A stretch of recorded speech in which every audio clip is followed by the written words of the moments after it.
Hello नमस्कार जय हिंद दोस्तों, स्वागत है आपका टीजीटी पीजीटी पाठशाला में। इस वीडियो में दोस्तों हम पाश्चात्य राजनीतिक विचारक और भारतीय राजनीतिक विचारक सभी विचारकों को एक साथ पढ़ने वाले हैं। पाश्चात्य राजनीतिक विचारक में पहला है प्लेटो, उसके बाद अरस्तु, उसके बाद थॉमस हॉब्स, फिर John Locke, Rousseau, Bentham, J S. Mill और कार्ल मार्क्स। और भारतीय राजनीतिक विचारक में कौन कौन शामिल हैं? केवल तीन, मनु, कौटिल्य और गांधी। इन्हीं से क्वेश्चन आता है दोस्तों। तो इन सब को हम इस वीडियो में बारी बारी से पढ़ेंगे। आप देख सकते हैं कॉपी में, हमारा कॉपी पूरा बनकर तैयार है विचारक वाला। इसमें सबसे पहले है प्लेटो। प्लेटो के बाद आएगा अरस्तु। अरस्तु का दो क्वेश्चन है, दो तरह से लिखा गया है। इसी तरह मेंस में लिखा जाता है दोस्तों। कोई ज़रूरी नहीं है कि आप पैराग्राफ में लिखें, आप बिंदुवार इस तरह से डायग्राम बनाकर लिख सकते हैं। उसके बाद अगला क्वेश्चन है दोस्तों थॉमस हॉब्स से संबंधित। इस तरह से लिखा गया है, देख लीजिए। बहुत ही व्यवस्थित तरीके से एकदम सटीक उत्तर लिखा गया है। अगला क्वेश्चन है जॉन लॉक का। इस तरह से डायग्राम बनाकर लिखा गया है। केवल आप जो भूमिका होता है और निष्कर्ष, उसी को केवल पैराग्राफ में लिखिए, वो भी छोटे छोटे पैराग्राफ में। और मुख्य भाग को आप पैराग्राफ में ना लिख करके इस तरह से बिंदुवार लिखिए, डायग्राम बनाकर लिखिए। रूसो के बाद आएगा जेरेमी बेंथम। बेंथम के बाद जॉन स्टुअर्ट मिल। मिल के बाद कार्ल मार्क्स। कार्ल मार्क्स के बाद क्या आएगा? भारतीय राजनीतिक विचारक में सबसे पहले मनु। मनु के बाद कौटिल्य और कौटिल्य के बाद गांधी।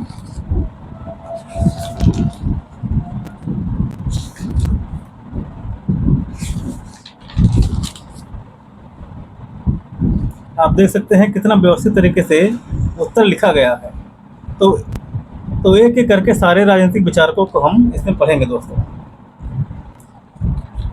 यह क्वेश्चन दोस्तों एक तरह से टॉपिक वाइज लिखा गया है। एक ही टॉपिक से, एक ही चैप्टर से कई क्वेश्चन बन सकते हैं। जितने भी क्वेश्चन बनेंगे इस टॉपिक में इस तरह से लिखा गया है कि कहीं से भी किसी भी तरह से क्वेश्चन बने, इसमें फंसेगा जरूर। इसलिए इसको आप अगर अच्छे से तैयार कर लेते हैं तो राजनीतिक विचारकों के सारे क्वेश्चन आप हल कर ले जाएंगे। तो चलिए शुरू करते हैं।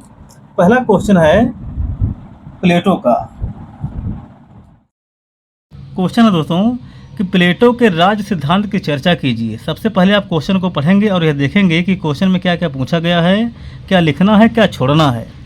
तो क्वेश्चन को पढ़ने के बाद अपने उत्तर को आप तीन भागों में बांट कर लिखेंगे।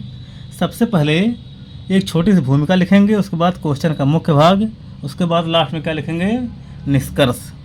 इसकी भूमिका में हमने लिखा है दोस्तों कि प्लेटो के राजनीतिक दर्शन का केंद्र बिंदु उसका आदर्श राज्य है। प्लेटो के राजनीतिक दर्शन का केंद्र बिंदु क्या है?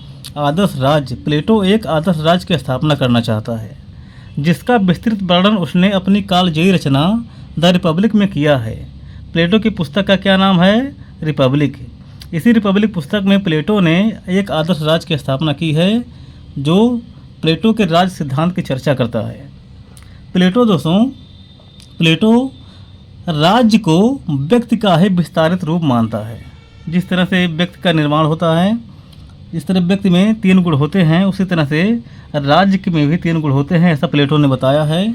और कहा है कि राज्य जो है वो व्यक्ति का विस्तृत रूप है, जहाँ राज्य का उद्देश्य न्याय की स्थापना और नागरिकों के नैतिक उत्थान करना है। राज्य का उद्देश्य क्या है? न्याय की स्थापना करना है और नागरिकों का नैतिक उत्थान करना है। तो इस तरह से एक छोटी सी भूमिका के साथ उत्तर लेखन की शुरुआत आप कर सकते हैं। अब हम बढ़ते हैं क्वेश्चन के मुख्य भाग पर। क्वेश्चन के मुख्य भाग में हमने लिखा है दोस्तों पहले दार्शनिक राजा का सिद्धांत। प्लेटो के अनुसार दोस्तों राज्य का संचालन विवेक के द्वारा होना चाहिए, ना कि विधि के द्वारा। प्लेटो ने कहा है कि राज्य का संचालन किसके द्वारा होना चाहिए? विवेक के द्वारा होना चाहिए, बुद्धि के द्वारा होना चाहिए। जो व्यक्ति बुद्धिमान हो वह राजा बनेगा। उसने विवेक को साहस और तृष्णा यानी क्षुधा पर का नियंत्रक बताया है। जो राजा होगा वह साहस यानी कि सैनिक वर्ग, और तीसरा यानी कि उत्पादक वर्ग पर नियंत्रण करेगा और उस पर शासन करेगा, जिससे शासन का भार ऐसे दार्शनिक राजाओं के हाथों में होगा जो सत्य के अन्वेषक हों। जो दार्शनिक राजा होगा वह वास्तव में सत्य का खोज करता होगा, वह किसी पर भी अन्याय नहीं होने देगा। आगे हमने लिखा है दोस्तों, आत्मा के 3 गुण के हिसाब से 3 वर्ग का निर्माण कैसे होता है, यह बताया है प्लेटो ने अपनी पुस्तक द रिपब्लिक में आदर्श राज्य के लिए। प्लेटो के अनुसार दोस्तों, मानव आत्मा में 3 गुण होते हैं। मानव की आत्मा में 3 गुण होते हैं, विवेक होता है, साहस होता है और तीसरा होता है। जिस व्यक्ति में विवेक ज़्यादा होता है, जिस व्यक्ति में बुद्धि ज़्यादा होती है, उसको प्लेटो ने शासक वर्ग में शामिल होने के लिए कहा है। जिसमें साहस ज़्यादा होता है उसको सैनिक वर्ग में रखा है, और जिस व्यक्ति में तृष्णा ज़्यादा होती है, भूख ज़्यादा होता है, जिसमें विवेक और साहस कम होता है, उसको उसने उत्पादक वर्ग में शामिल किया है। तो इस तरह व्यक्ति ही राज्य का विस्तृत रूप है, ऐसा प्लेटो ने बताया है। अब हम बढ़ते हैं आगे दोस्तों। आगे हमने लिखा है न्याय का सिद्धांत, प्लेटो के न्याय का सिद्धांत। दोस्तों प्लेटो ने कहा है दोस्तों, प्लेटो के अनुसार जब राज्य के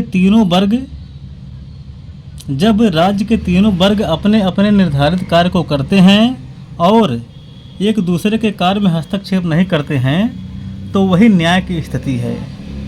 इस तरह से इस उत्तर के लेखन में इतनी बातें आप लिख सकते हैं। बहुत बड़ा पैराग्राफ नहीं लिखना है, बहुत संक्षिप्त शब्दों में अपना उत्तर आपको लिखना चाहिए। न्याय का सिद्धांत हो गया। अब आगे हमने लिखा है शिक्षा और साम्यवाद। प्लेटो ने दोस्तों आदर्श राज्य के लिए शिक्षा और साम्यवाद की बात कही है। सबसे पहले प्लेटो ने राज्य में एकता बनाए रखने के लिए एक दीर्घकालिक शिक्षा प्रणाली का सुझाव दिया है। प्लेटो ने शिक्षा प्रणाली का सुझाव दिया है जिसमें तीन स्तर पर परीक्षाएं होंगी और लास्ट में जो बचेगा वह बहुत बुद्धिमान होगा, वही राजा बनेगा। प्लेटो ने दोस्तों राज्य में एकता स्थापित करने के लिए एक दीर्घकालिक शिक्षा प्रणाली का सुझाव दिया है। साथ ही शासक और सैनिक वर्ग के लिए साम्यवाद यानी कि संपत्ति और परिवार का निषेध वाला साम्यवाद का सिद्धांत प्लेटो ने दिया है। कहा है शासक वर्ग और सैनिक वर्ग ऐसे होंगे जिनके पास ना तो अपनी निजी संपत्ति होगी और ना ही अपना निजी परिवार होगा, ताकि सांसारिक मोह माया में ये लोग शासक वर्ग और सैनिक वर्ग के लोग ना पड़ें और राज्य के प्रति पूरी तरह से समर्पित रहें। कंचन और कामनी से इन लोगों को दूर होना चाहिए, ऐसा प्लेटो ने कहा है। इसके बाद हम बढ़ते हैं आगे दोस्तों। आगे हमने लिखा है निष्कर्ष। निष्कर्ष में हमने लिखा है दोस्तों, प्लेटो का आदर्श राज्य एक नैतिक और सुव्यवस्थित इकाई है। प्लेटो का आदर्श राज्य कैसा है? एक नैतिक और सुव्यवस्थित इकाई है दोस्तों, जहाँ कानून से अधिक विवेक को महत्व दिया जाता है। प्लेटो ने कानून को कम महत्व दिया है, यानी कि विधि के हिसाब से शासन नहीं होना चाहिए, बल्कि विवेकवान राजा के हिसाब से, उसके बुद्धि के हिसाब से शासन होना चाहिए। जैसा वह सोचेगा उसी हिसाब से नियम कानून बनाएगा। यद्यपि उसकी आलोचना प्रबुद्ध अधिनायकवाद के रूप में होती है। आलोचना भी निष्कर्ष में आपको कमी भी लिखनी चाहिए और प्रशंसा भी करनी चाहिए। यद्यपि उसकी आलोचना प्रबुद्ध अधिनायकवाद के रूप में होती है। प्लेटो की आलोचना होती है दोस्तों कि जो बुद्धि वाला राजा होगा वह अधिनायकवाद तो नहीं हो जाएगा, तानाशाह ना हो जाए। लेकिन उसका यह सिद्धांत राज्य व्यक्ति की आत्मा का ही बृहत रूप है, राजनीतिक चिंतन में मील का पत्थर साबित हुआ दोस्तों। तो इस तरह से इस क्वेश्चन का उत्तर आप लिख सकते हैं। इस क्वेश्चन का उत्तर हमने 2 तरह से लिखा है, यह बताने के लिए कि सही उत्तर कैसे लिखा जाएगा। यहाँ आप देख सकते हैं, पहला उत्तर हमने लिखा है केवल पैराग्राफ में, जो कि लिखने का पारंपरिक तरीका है। इस तरह से हमने लिखा है इसका उत्तर। और दूसरा हमने लिखा है थोड़ा रचनात्मक तरीके से, जिस तरह से लिखना चाहिए इस तरह से लिखने पर ज़्यादा प्रभावशाली होता है, उत्तर नंबर ज़्यादा मिलता है। आपको अपना उत्तर केवल पैराग्राफ में ही नहीं लिखना है, इस तरह से पॉइंट में फ्लोचार्ट बनाकर आपको अपना उत्तर लिखना चाहिए। देखिए कहीं भी हमने पैराग्राफ का प्रयोग इसमें नहीं किया है। और इसी तरह मेंस का सही उत्तर लिखा जाता है दोस्तों।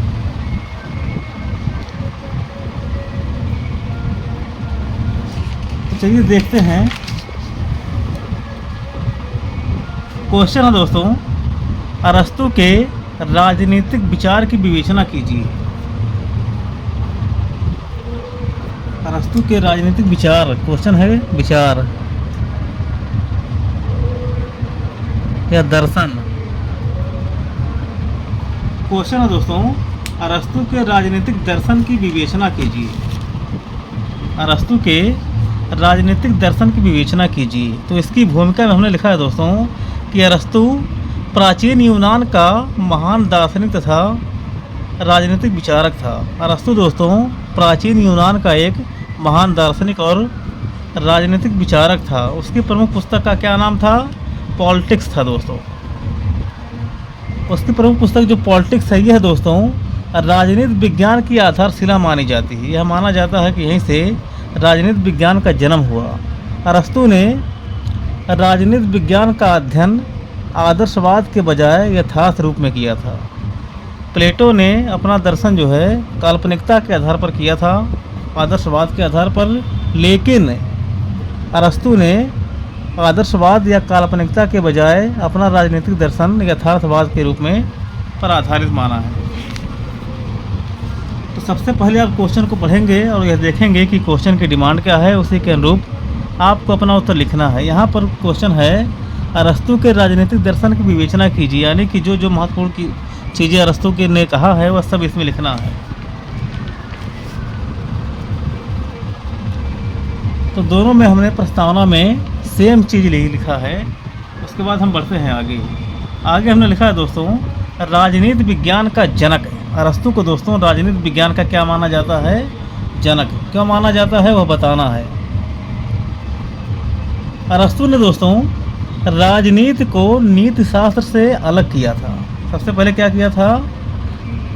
पहले नीति शास्त्र और राजनीति विज्ञान एक में ही होता था, लेकिन अरस्तु ने राजनीति को नीति शास्त्र से अलग किया और एक स्वतंत्र और वैज्ञानिक विषय के रूप में बनाया, और राजनीतिक विज्ञान को उसने मास्टर साइंस कहा था दोस्तों। इसी वजह से अरस्तु को राजनीतिक विज्ञान का जनक माना जाता है। दूसरा है दोस्तों राज्य का सिद्धांत। अरस्तु ने राज्य का सिद्धांत कैसा दिया है?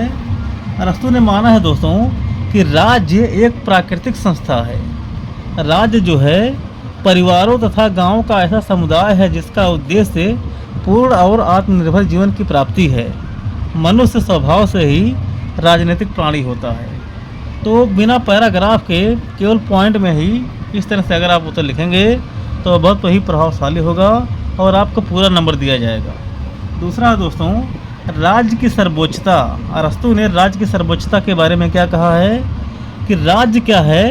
व्यक्ति से श्रेष्ठ है दोस्तों। व्यक्ति से श्रेष्ठ कौन है? राज्य। राज्य से अलग पूर्ण जीवन संभव नहीं है। अरस्तु ने कहा दोस्तों कि राज्य से अलग रहकर पूर्ण जीवन प्राप्त नहीं किया जा सकता है। उसने कहा है आगे कि राज्य और समाज से अलग रहने वाला या तो देवता है या तो पशु है दोस्तों। तो इस बात को भी आप इसमें लिखेंगे, वह केवल अपने मन में नहीं रखेंगे, जो भी बातें हैं उसको पूरी लिखनी चाहिए। अगला है दोस्तों, राज्य की उत्पत्ति जीवन के लिए हुई है और उसका अस्तित्व सजीवन के लिए बना हुआ है। यह अरस्तु का कोटेशन है, राज्य से संबंधित है, तो इसको भी आप लिखेंगे। अब हम बढ़ते हैं आगे। आगे हमने लिखा है दोस्तों संविधान और शासन व्यवस्था का वर्गीकरण। अरस्तु ने दोस्तों संविधान और शासन का वर्गीकरण कैसे किया है? देखिए, अरस्तु ने अपनी पुस्तक पॉलिटिक्स में 158 देशों के संविधान का अध्ययन किया है। तुलनात्मक अध्ययन उसी बुक में आपने किया है 158 देशों के संविधान का। शासन प्रणाली को अरस्तु ने दोस्तों शासन प्रणाली को शासकों की संख्या और शासन के उद्देश्य के रूप में बांटा है।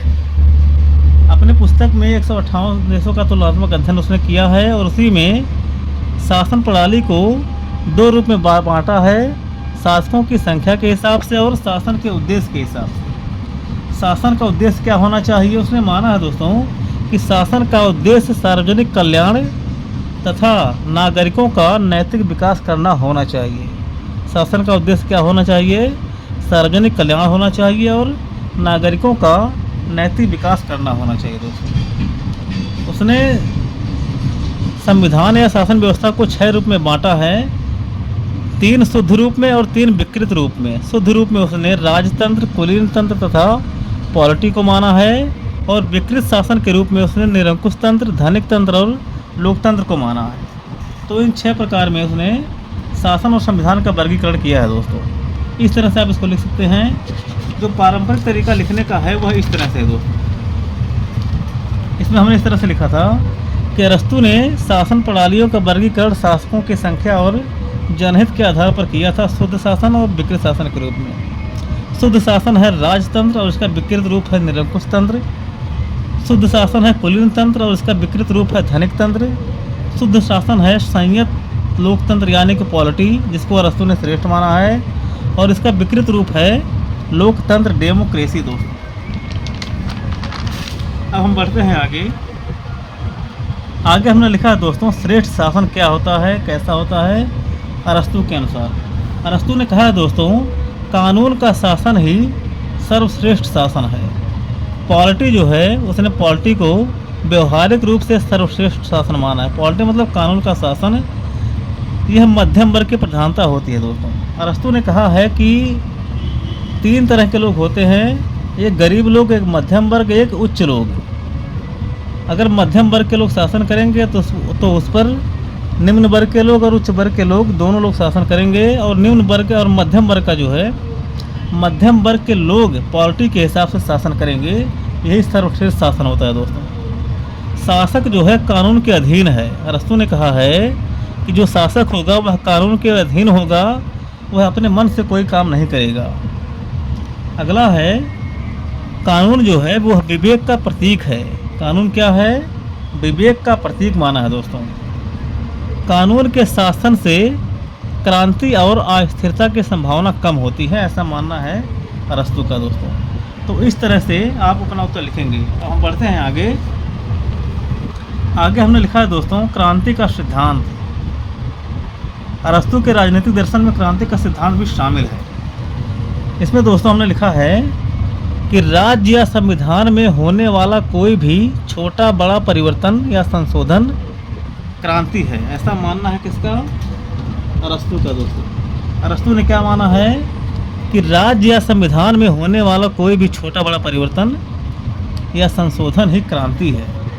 क्रांति का मूल कारण उसने बताया है और उसका समाधान भी बताया है दोस्तों। अरस्तु ने क्रांति का मूल कारण क्या बताया है?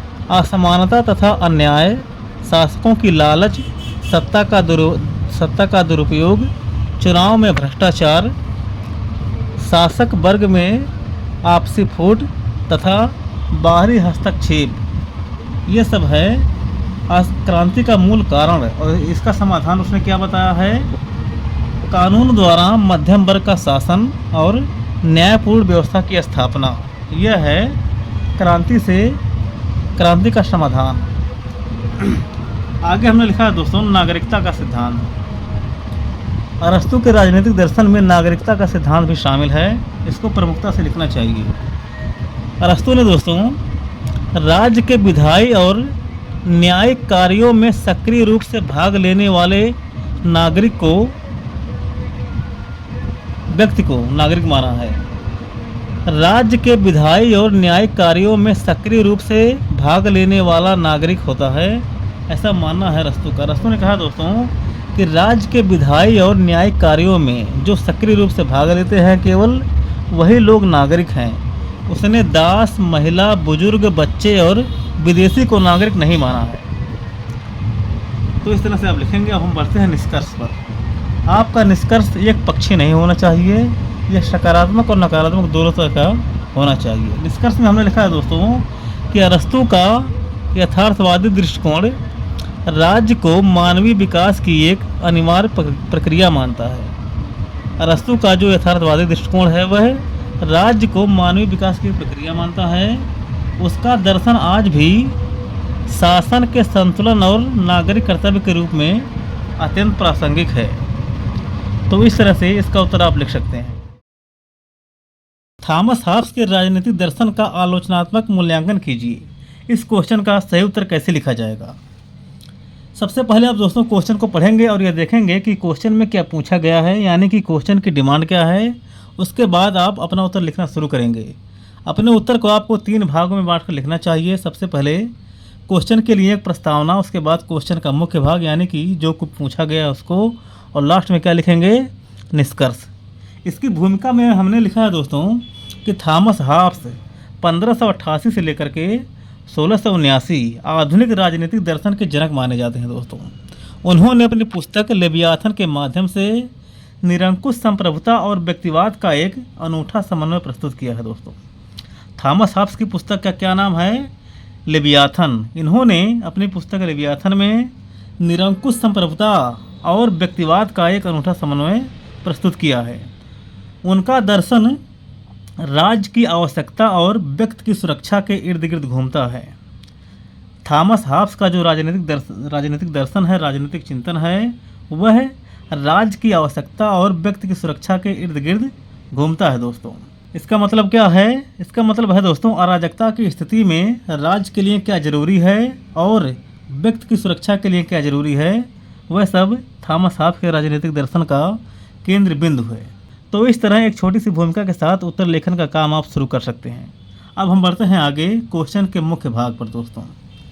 क्वेश्चन के मुख्य भाग में सबसे पहले हमने लिखा है मानव स्वभाव के बारे में। मानव स्वभाव का यथार्थवादी चित्रण प्रस्तुत किया है थॉमस हॉब्स ने। थॉमस हॉब्स ने दोस्तों मानव स्वभाव के बारे में क्या कहा है? थॉमस हॉब्स ने कहा है दोस्तों कि मानव जो है स्वार्थी, प्रतिस्पर्धी तथा आत्मरक्षा की भावना से प्रेरित है। प्राकृतिक अवस्था जो है निरंतर संघर्ष की अवस्था है। थॉमस हॉब्स ने कहा है कि प्राकृतिक अवस्था जो है निरंतर संघर्ष की अवस्था थी। संघर्ष का क्या कारण था? संघर्ष का कारण था दोस्तों प्रतिस्पर्धा, अविश्वास और गौरव। सबका सबके विरुद्ध युद्ध था दोस्तों प्राकृतिक अवस्था में थॉमस हॉब्स के अनुसार। मनुष्य का जीवन दोस्तों एकाकी, निर्धन, घृणित, पशुवत तथा क्षणभंगुर था। सभी का सभी के साथ युद्ध होता था। लोग एकाकी जीवन जीते थे, निर्धन थे, घृणित थे और पशुवत जीवन जीते थे। क्षणभंगुर का मतलब होता है कि उनके जीवन की कोई गारंटी नहीं थी कि कब किसको कौन मार दे। तो इस तरह से मानव स्वभाव का यथार्थवादी चित्रण थॉमस हॉब्स ने अपनी पुस्तक लेवियाथन में किया है। इसको आप लिख सकते हैं। अब हम बढ़ते हैं आगे दोस्तों सामाजिक समझौते के सिद्धांत पर। आप जानते हैं कि Thomas Hobbes, John Locke, Rousseau यानी कि हॉब्स और लॉक और रूसो ने सामाजिक समझौता के सिद्धांत का समर्थन किया है। सामाजिक समझौते के सिद्धांत में थॉमस हॉब्स ने क्या कहा है कि लोग जो है प्राकृतिक स्वतंत्रता का परित्याग करते हैं। क्या करते हैं? प्राकृतिक स्वतंत्रता का परित्याग करते हैं और समझौता करते हैं। समझौते के माध्यम से सर्वोच्च सत्ता को अपनी शक्ति व्यक्ति जो है सौंपते हैं। समझौता जो है राज्य की स्थापना का आधार है दोस्तों। सामाजिक समझौता थॉमस हॉब्स का क्या है? राज्य की स्थापना का आधार है। क्यों? ताकि शांति बनी रहे। शांति के लिए लोग समझौता करते हैं, राज्य की स्थापना करते हैं सुरक्षा के लिए। चलिए इतनी बातें आप लिख सकते हैं। अब हम बढ़ते हैं आगे हमने लिखा है दोस्तों निरंकुश संप्रभुता यानी कि लेवियाथन। थॉमस हॉब्स का संप्रभु कैसा है? निरंकुश है, जिसको लेवियाथन कहा है उसने। थॉमस हॉब्स जो है दोस्तों, हॉब्स का संप्रभु वैधानिक रूप से असीमित, अविभाज्य तथा अनियंत्रित है। थॉमस हॉब्स का संप्रभु कैसा है? असीमित, अविभाज्य तथा अनियंत्रित। इसका क्या मतलब है कि वह किसी भी सीमा से बाहर है, उसका विभाजन नहीं किया जा सकता है तथा किसी के नियंत्रण में वह नहीं है, वह निरंकुश है। संप्रभु का आदेश जो है वह निरपेक्ष है और अंतिम है दोस्तों। थॉमस हॉब्स ने कहा है कि संप्रभु का जो आदेश होगा वही कानून होगा, उसे चुनौती नहीं दी जा सकती है। संप्रभु के आदेश को चुनौती नहीं दी जा सकती है। व्यक्ति केवल आत्मरक्षा के मामले में ही संप्रभु के आदेश को चुनौती दे सकता है। थॉमस हॉब्स ने कहा है कि आत्मरक्षा का अधिकार केवल व्यक्ति का प्राकृतिक अधिकार है, बाकी सारे अधिकार वो राज्य को सौंप देंगे। आगे हमने लिखा है दोस्तों, व्यक्तिवाद का समावेश। थॉमस हॉब्स के राजनीतिक दर्शन में व्यक्तिवाद कहाँ है? थॉमस हॉब्स के राजनीतिक दर्शन में दोस्तों व्यक्तिवाद का समावेश इस तरह से है। हॉब्स का दर्शन दोस्तों व्यक्तिवाद से ही शुरू होता है और व्यक्तिवाद पर ही समाप्त होता है दोस्तों, उसी पर समाप्त होता है। क्यों? क्योंकि राज्य का मुख्य उद्देश्य क्या है? व्यक्ति की सुरक्षा है दोस्तों। व्यक्ति की सुरक्षा के लिए ही थॉमस हॉब्स जो है समझौता करवाता है और राज्य की स्थापना करता है। तो आप समझ गए होंगे कि थॉमस हॉब्स के विचार दर्शन में व्यक्तिवाद है। आगे हमने लिखा है दोस्तों, राजनीतिक बाध्यता का आधार क्या है? थॉमस हॉब्स ने कहा दोस्तों कि शांति और सुरक्षा की अनिवार्यता जो है, शांति और सुरक्षा की ज़रूरत है, यही राजनीतिक बाध्यता का आधार है। क्या क्या? शांति और सुरक्षा की अनिवार्यता दोस्तों। नागरिक जो है अपनी सुरक्षा की गारंटी के बदले, किसके बदले? सुरक्षा की गारंटी के बदले राज्य के आदेशों का पालन करते हैं। राज्य के आदेशों का पालन करने के लिए कानूनी और नैतिक रूप से, दो तरह से, कानूनी और नैतिक रूप से बाध्य है दोस्तों। यही है राजनीतिक बाध्यता। तो अपनी सुरक्षा की गारंटी के लिए लोग राज्य के आदेशों को मानते हैं, वह जो भी कहता है उसको स्वीकार करते हैं, उसके खिलाफ आवाज़ नहीं उठाते हैं। तो इस तरह से इसको आप लिख सकते हैं। अब हम बढ़ते हैं लास्ट में निष्कर्ष पर। निष्कर्ष में हमने लिखा है दोस्तों, निष्कर्षतः हॉब्स का राजनीतिक दर्शन निरंकुशतावाद और व्यक्तिवाद का एक जटिल विरोधाभास है। किसका किसका? निरंकुशतावाद और व्यक्तिवाद का। दो चीज़ें राजनीतिक दर्शन में थॉमस हॉब्स के हैं। क्या क्या? निरंकुशतावाद है और व्यक्तिवाद दोनों है। थॉमस हॉब्स का जो शासक है वह निरंकुश है और राज्य का प्रकृति कैसी है? व्यक्तिवादी है दोस्तों। इन दोनों का समन्वय एक जटिल विरोधाभास के रूप में है। यद्यपि वह एक निरंकुश संप्रभुता का समर्थन करता है, थॉमस हॉब्स जो है निरंकुश संप्रभुता का समर्थन करता है, लेकिन यह संप्रभुता जो है व्यक्ति की इच्छा और उसके हितों की रक्षा के लिए है। जो निरंकुश संप्रभुता बनी है वह किसके लिए है? व्यक्ति की इच्छा और उसके हितों की रक्षा के लिए है दोस्तों। भले ही राज्य निरंकुश है, लेकिन वह व्यक्ति की इच्छा के अनुसार है और व्यक्ति के हितों की रक्षा करने के लिए है। इस प्रकार थॉमस हॉब्स का जो दर्शन है राज्य को साध्य नहीं बल्कि व्यक्ति की सुरक्षा का साधन मानता है। थॉमस हॉब्स का राजनीतिक दर्शन कैसा है? व्यक्ति की सुरक्षा का साधन है दोस्तों। जॉन लॉक के राजनीतिक दर्शन का आलोचनात्मक परीक्षण कीजिए। जॉन लॉक के राजनीतिक दर्शन का आलोचनात्मक परीक्षण कीजिए। अगर यह क्वेश्चन आपके लिए आ गया तो इसका उत्तर आप कैसे लिखेंगे? सबसे पहले दोस्तों आप क्वेश्चन को पढ़ेंगे और यह देखेंगे कि इसमें क्या पूछा गया है, उसी के हिसाब से अपना उत्तर आपको लिखना है। अपने उत्तर को आपको 3 भागों में बांट कर लिखना चाहिए। सबसे पहले एक छोटी सी भूमिका, उसके बाद क्वेश्चन का मुख्य भाग यानी कि जो पूछा गया है वह, और लास्ट में लिखेंगे निष्कर्ष। इसकी भूमिका में हमने लिखा है दोस्तों कि जॉन लॉक को उदारवाद का जनक माना जाता है। जॉन लॉक को दोस्तों आप जानते ही हैं कि उदारवाद का जनक माना जाता है। उसका राजनीतिक दर्शन उसकी प्रसिद्ध कृति ट्रू ट्रीटाइज ऑन गवर्नमेंट में निहित है। जॉन लॉक की पुस्तक का क्या नाम है? ट्रू ट्रीटाइज ऑन गवर्नमेंट, इसमें निहित है। लॉक का चिंतन दोस्तों मध्ययुगीन निरंकुशता के विरुद्ध आधुनिक लोकतंत्र, व्यक्तिवाद और संवैधानिक शासन की आधारशिला रखता है। जॉन लॉक का जो राजनीतिक चिंतन है दोस्तों वह आधुनिक लोकतंत्र, व्यक्तिवाद और संवैधानिक शासन की आधारशिला रखता है। तो इतनी बात आप इसकी प्रस्तावना में लिख सकते हैं, इसकी भूमिका में लिख सकते हैं। अब हम बढ़ते हैं आगे क्वेश्चन के मुख्य भाग पर। सबसे पहले आएगा दोस्तों प्राकृतिक अवस्था और प्राकृतिक अधिकार। आप जानते ही हैं कि जॉन लॉक ने दोस्तों, हॉब्स, लॉक और रूसो इन सभी ने प्राकृतिक अवस्था के बारे में चित्रण किया है। इसमें पहले हमने लिखा है दोस्तों, पहला है समाज और राज्य की स्थापना से पूर्व की स्थिति। प्राकृतिक अवस्था कैसी है? समाज और राज्य की स्थापना से पूर्व की स्थिति है प्राकृतिक अवस्था। दूसरी बात, शांति, सद्भावना और पारस्परिक सहयोग की अवस्था है ये।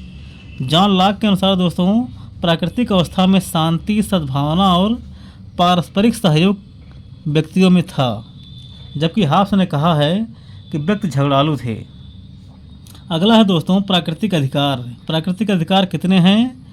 जॉन लॉक ने दोस्तों 3 प्राकृतिक अधिकार बताए हैं। पहला है जीवन, दूसरा है स्वतंत्रता और तीसरी है संपत्ति। जीवन, स्वतंत्रता और संपत्ति जॉन लॉक के हिसाब से ये प्राकृतिक अधिकार है दोस्तों।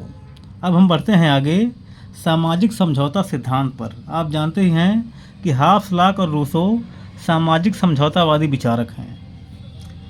इसमें हमने लिखा है दोस्तों, जॉन लॉक के सामाजिक समझौता सिद्धांत के अनुसार प्राकृतिक अवस्था में स्पष्ट कानूनों का अभाव था। किसका?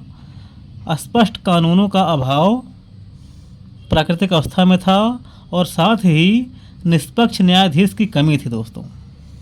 जॉन लॉक के अनुसार प्राकृतिक अवस्था में स्पष्ट कानूनों का अभाव था और निष्पक्ष न्यायाधीश की कमी थी। लोग अपना न्यायाधीश, अपना जज खुद बन जाते थे, अपने हिसाब से अपना डिसीजन ले लेते थे। इस चीज़ की कमी थी। अगला है इन समस्याओं के समाधान के लिए, यानी कि स्पष्ट कानूनों के अभाव और निष्पक्ष न्यायाधीश की कमी, ये समस्या थी। इन समस्याओं के समाधान के लिए लोगों ने आपसी समझौता किया। पहले समझौते से नागरिक समाज, जॉन लॉक ने 2 समझौता करवाया था। पहले समझौते से नागरिक समाज और दूसरे समझौते से राज्य का निर्माण होता है दोस्तों। राज्य का क्या होता है? निर्माण। अगला पॉइंट है दोस्तों, यह व्यक्तियों का स्वैच्छिक समझौता था। सामाजिक समझौता जो था वह व्यक्तियों का स्वैच्छिक समझौता था। अपनी इच्छा से लोग समझौता किए थे अपने प्राकृतिक अधिकार की रक्षा के लिए। व्यक्ति केवल अपने प्राकृतिक अधिकारों के संरक्षण की शक्ति सौंपते हैं, अपना पूरा अधिकार राज्य को नहीं सौंपते हैं। समझौते के अनुसार व्यक्ति केवल अपने प्राकृतिक अधिकारों के संरक्षण की शक्ति को सौंपते हैं। संरक्षण की शक्ति किसके पास रहेगी? अब राज्य के पास रहेगी। अधिकार जो है वह व्यक्ति के पास रहेगा। समझौते के द्वारा व्यक्ति अपने अधिकार राज्य को नहीं सौंपते हैं। अगला है कि सरकार जो बनेगी वह सरकार दोस्तों न्यास, यानी कि ट्रस्टी की भूमिका में काम करेगी। अगर वह अच्छे से काम नहीं करती है तो उसको बदल दिया जाएगा, वह रखवाला राज्य रहेगा। चलिए अब हम बढ़ते हैं आगे हमने लिखा है दोस्तों सीमित सरकार का सिद्धांत। आप जानते हैं कि जॉन लॉक ने सीमित सरकार या सीमित शासन का सिद्धांत दिया है। इसमें हमने लिखा है दोस्तों, जॉन लॉक के अनुसार लॉक ने दोस्तों राज्य को क्या माना है? सीमित सरकार माना है दोस्तों। उसके पास अपने हिसाब से कुछ भी करने की शक्ति नहीं रहेगी, वह विधि के हिसाब से काम करेगा।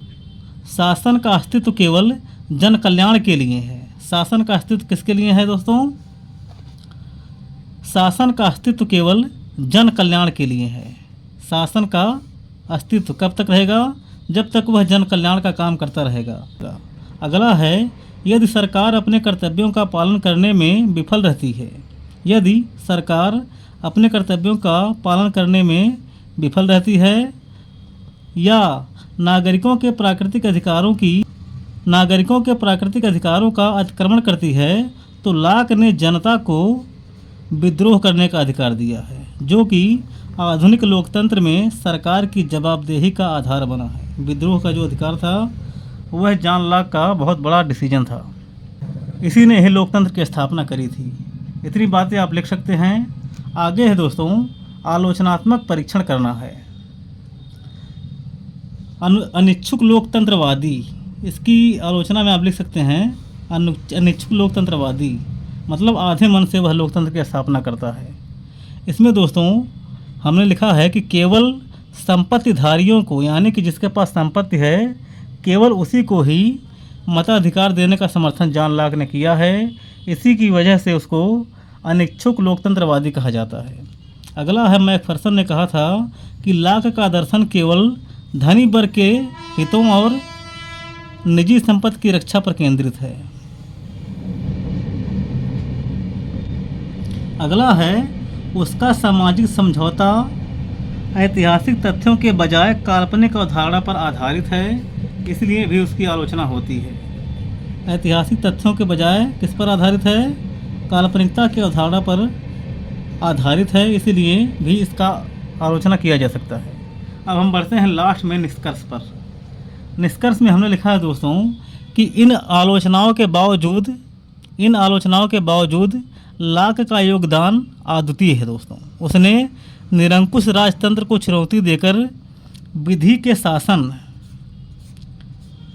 शासन और नागरिक स्वतंत्रता की जो अवधारणा दी है, वह आधुनिक लोकतंत्रों का आधार स्तंभ है। उसके सीमित सरकार का सिद्धांत आज भी मानवाधिकारों और संवैधानिक लोकतंत्र के लिए सबसे बड़ा सुरक्षा कवच है। इतनी बातें आप दोस्तों निष्कर्ष में भी लिख सकते हैं। सीमित सरकार, संवैधानिक लोकतंत्र, जो महत्वपूर्ण कीवर्ड है उसको इस तरह से आप अंडरलाइन करते हुए चलेंगे। रूसो के राजनीतिक दर्शन की समीक्षा कीजिए। सबसे पहले आप क्वेश्चन को पढ़ेंगे और ये देखेंगे कि इसमें क्या पूछा गया है। तो इसमें सारी चीज़ें आपको लिखनी है, क्योंकि रूसो का राजनीतिक दर्शन पूछा गया है। अपने उत्तर को आपको 3 भागों में बांट कर लिखना है दोस्तों। सबसे पहले क्वेश्चन के लिए एक छोटी सी भूमिका, उसके बाद क्वेश्चन का मुख्य भाग, और लास्ट में क्या लिखेंगे? निष्कर्ष। इसकी भूमिका में हमने लिखा है दोस्तों कि जीन जैक रूसो आधुनिक राजनीतिक चिंतन के ऐसे स्तंभ हैं जिन्होंने राज्य की उत्पत्ति को दैवी सिद्धांत से हटाकर जनता की इच्छा पर केंद्रित किया है। रूसो ने दोस्तों राज्य की उत्पत्ति का सिद्धांत दिया है जो कि जनता की इच्छा पर केंद्रित है। सामाजिक समझौते का सिद्धांत इन्होंने दिया है। आगे हमने लिखा है दोस्तों कि उनकी राजनीतिक यात्रा प्राकृतिक मनुष्य की स्वतंत्रता से शुरू होती है। रूसो की दोस्तों राजनीतिक यात्रा प्राकृतिक मनुष्य की स्वतंत्रता से शुरू होकर नागरिक समाज के दायित्वों तक जाती है। उनका दर्शन न केवल फ्रांसीसी क्रांति का वैचारिक आधार बना, बल्कि लोकतंत्र की आधुनिक अवधारणा को भी जन्म दिया। रूसो का राजनीतिक दर्शन दोस्तों फ्रांसीसी क्रांति का वैचारिक आधार बना और आधुनिक लोकतंत्र की अवधारणा को इसने जन्म दिया। रूसो ने प्रत्यक्ष लोकतंत्र को जन्म दिया। इसकी भूमिका में आप इतनी बातें लिख सकते हैं। अब हम बढ़ते हैं क्वेश्चन के मुख्य भाग पर। सबसे पहले आएगा दोस्तों प्राकृतिक अवस्था। प्राकृतिक अवस्था में दोस्तों रूसो के अनुसार प्राकृतिक अवस्था में मनुष्य आदर्श बर्बर था। वह एकाकी, सुखी, संतुष्ट और मुक्त था दोस्तों, जबकि हाब्स ने उसको झगड़ालू और दुष्ट माना है। दूसरा पॉइंट है दोस्तों निजी संपत्ति के उद्भव ने असमानता, संघर्ष और ईर्ष्या को जन्म दिया।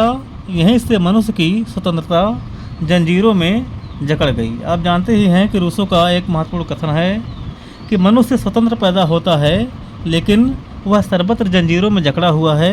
इसी को लेकर यह कोटेशन बना है दोस्तों।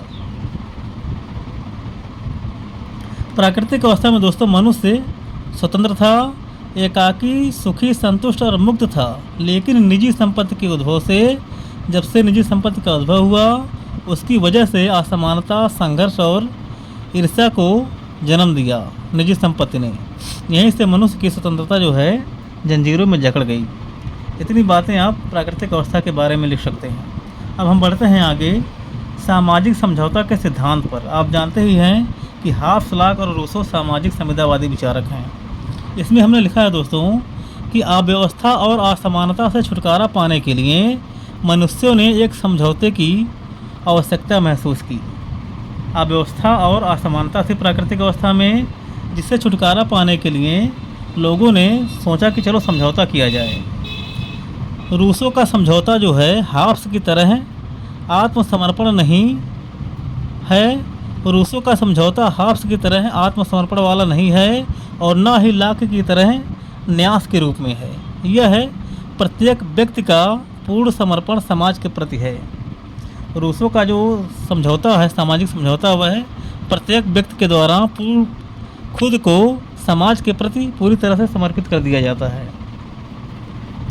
अगला पॉइंट है दोस्तों, इस समझौते से एक ऐसे समाज का जन्म हुआ जहां व्यक्ति अपनी व्यक्तिगत इच्छा का परित्याग कर देता है तथा समान इच्छा का हिस्सा बन जाता है। रूसो के सामाजिक समझौते के द्वारा दोस्तों एक ऐसा समाज बनता है, एक ऐसे समाज की स्थापना होती है जहां व्यक्ति जो है अपनी व्यक्तिगत इच्छा को छोड़ देता है, व्यक्तिगत इच्छा का परित्याग कर देता है और समान इच्छा का वह हिस्सा बन जाता है। समान इच्छा। चलिए अब हम बढ़ते हैं आगे। आगे हमने लिखा है दोस्तों, समाज और सरकार का निर्माण रूसो के हिसाब से कैसे होता है। तो इसमें हमने 3 पॉइंट लिखा है, समान इच्छा, संप्रभुता और सरकार की भूमिका समाज और सरकार का निर्माण वाले में। पहला है समान इच्छा। यह दोस्तों यह समाज की सामूहिक चेतना है। समान इच्छा क्या है? जो व्यक्ति समझौता करते हैं उन सभी की सामूहिक चेतना है जो सदैव न्यायपूर्ण और जनहितकारी होती है। कैसी होती है? न्यायपूर्ण और जनहितकारी। सरकार जो है इसी समान इच्छा को लागू करने का उपकरण है दोस्तों। यहाँ पर हमने उपकरण नहीं लिखा है।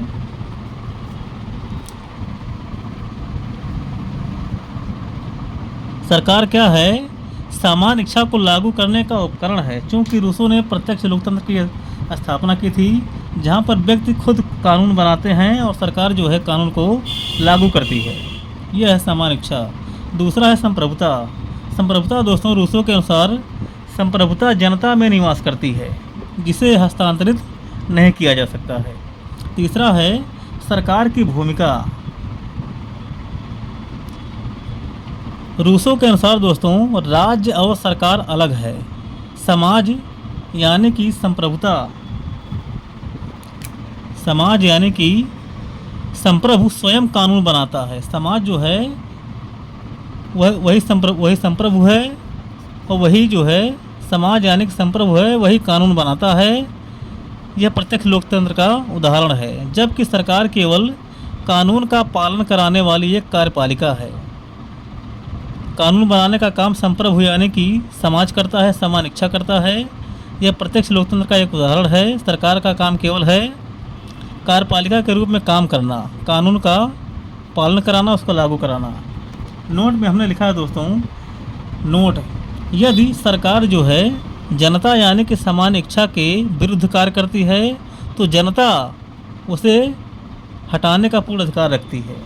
यदि सरकार जो है जनता के समान इच्छा के विरुद्ध काम करती है तो जनता उसे हटाने का पूर्ण अधिकार रखती है। जनता को उसको हटाने का पूर्ण अधिकार है। आगे क्वेश्चन में पूछा गया है कि रूसो के राजनीतिक दर्शन की समीक्षा कीजिए। तो हम आते हैं समीक्षा पर। यह बहुत ही महत्वपूर्ण भाग है दोस्तों इस क्वेश्चन का। इसमें हमने सकारात्मक और नकारात्मक 2 पक्ष लिखा है। तो पहला है सकारात्मक पक्ष। रूसो के राजनीतिक दर्शन का सकारात्मक पक्ष है दोस्तों, पहला है लोकतंत्र का आधार। रूसो का राजनीतिक दर्शन दोस्तों लोकतंत्र का आधार बना। इसमें हमने लिखा है दोस्तों कि रूसो ने लोकप्रिय संप्रभुता का सिद्धांत देकर लोकतंत्र को अस्थायी आधार प्रदान किया। रूसो ने ही लोकतंत्र को आधार प्रदान किया था। अगला है स्वतंत्रता और समानता।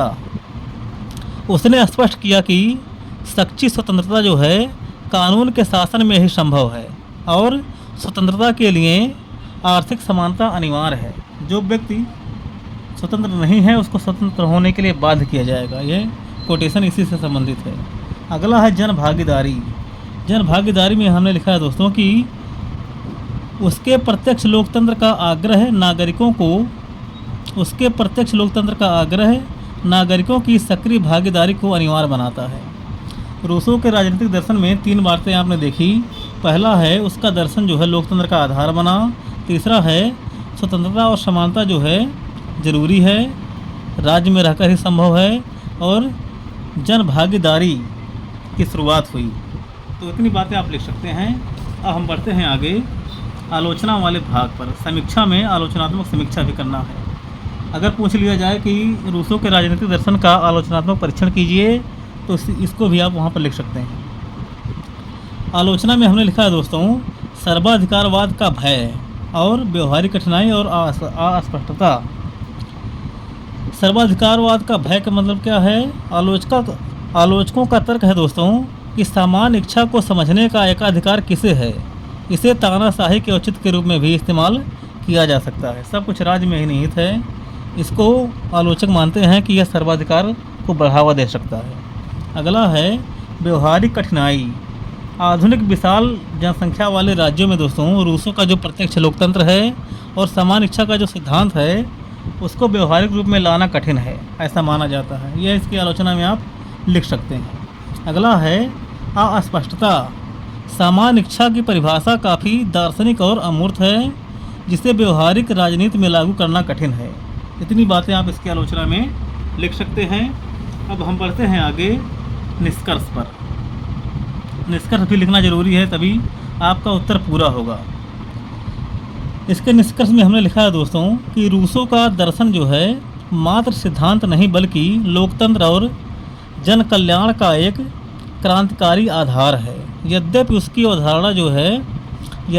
अवधारणा में कुछ सैद्धांतिक जटिलताएं भी हैं, फिर भी समान इच्छा का विचार उन्हें आधुनिक शासन प्रणाली का एक अनिवार्य और नैतिक मानक मानता है। संक्षेप में रूसों ने राजनीति को सत्ता के दमन से मुक्त कर उसे नागरिक संप्रभुता के केंद्र में स्थापित किया। तो रूसों के राजनीतिक दर्शन के निष्कर्ष में इतनी बातें आप लिख सकते हैं। क्वेश्चन है, जेरेमी बेंथम के राजनीतिक दर्शन का आलोचनात्मक मूल्यांकन कीजिए। अगर यह क्वेश्चन आपके लिए आ गया तो इसका उत्तर आप कैसे लिखेंगे? सबसे पहले दोस्तों आप क्वेश्चन को पढ़ेंगे और यह देखेंगे कि इसमें क्या पूछा गया है, क्या लिखना है, क्या छोड़ना है।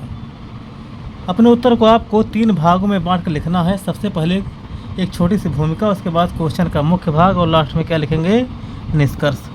इसकी भूमिका में हमने लिखा है दोस्तों कि जेरेमी बेंथम को उपयोगितावाद का जनक माना जाता है। आप जानते ही हैं कि जेरेमी बेंथम ने उपयोगितावाद का सिद्धांत दिया है।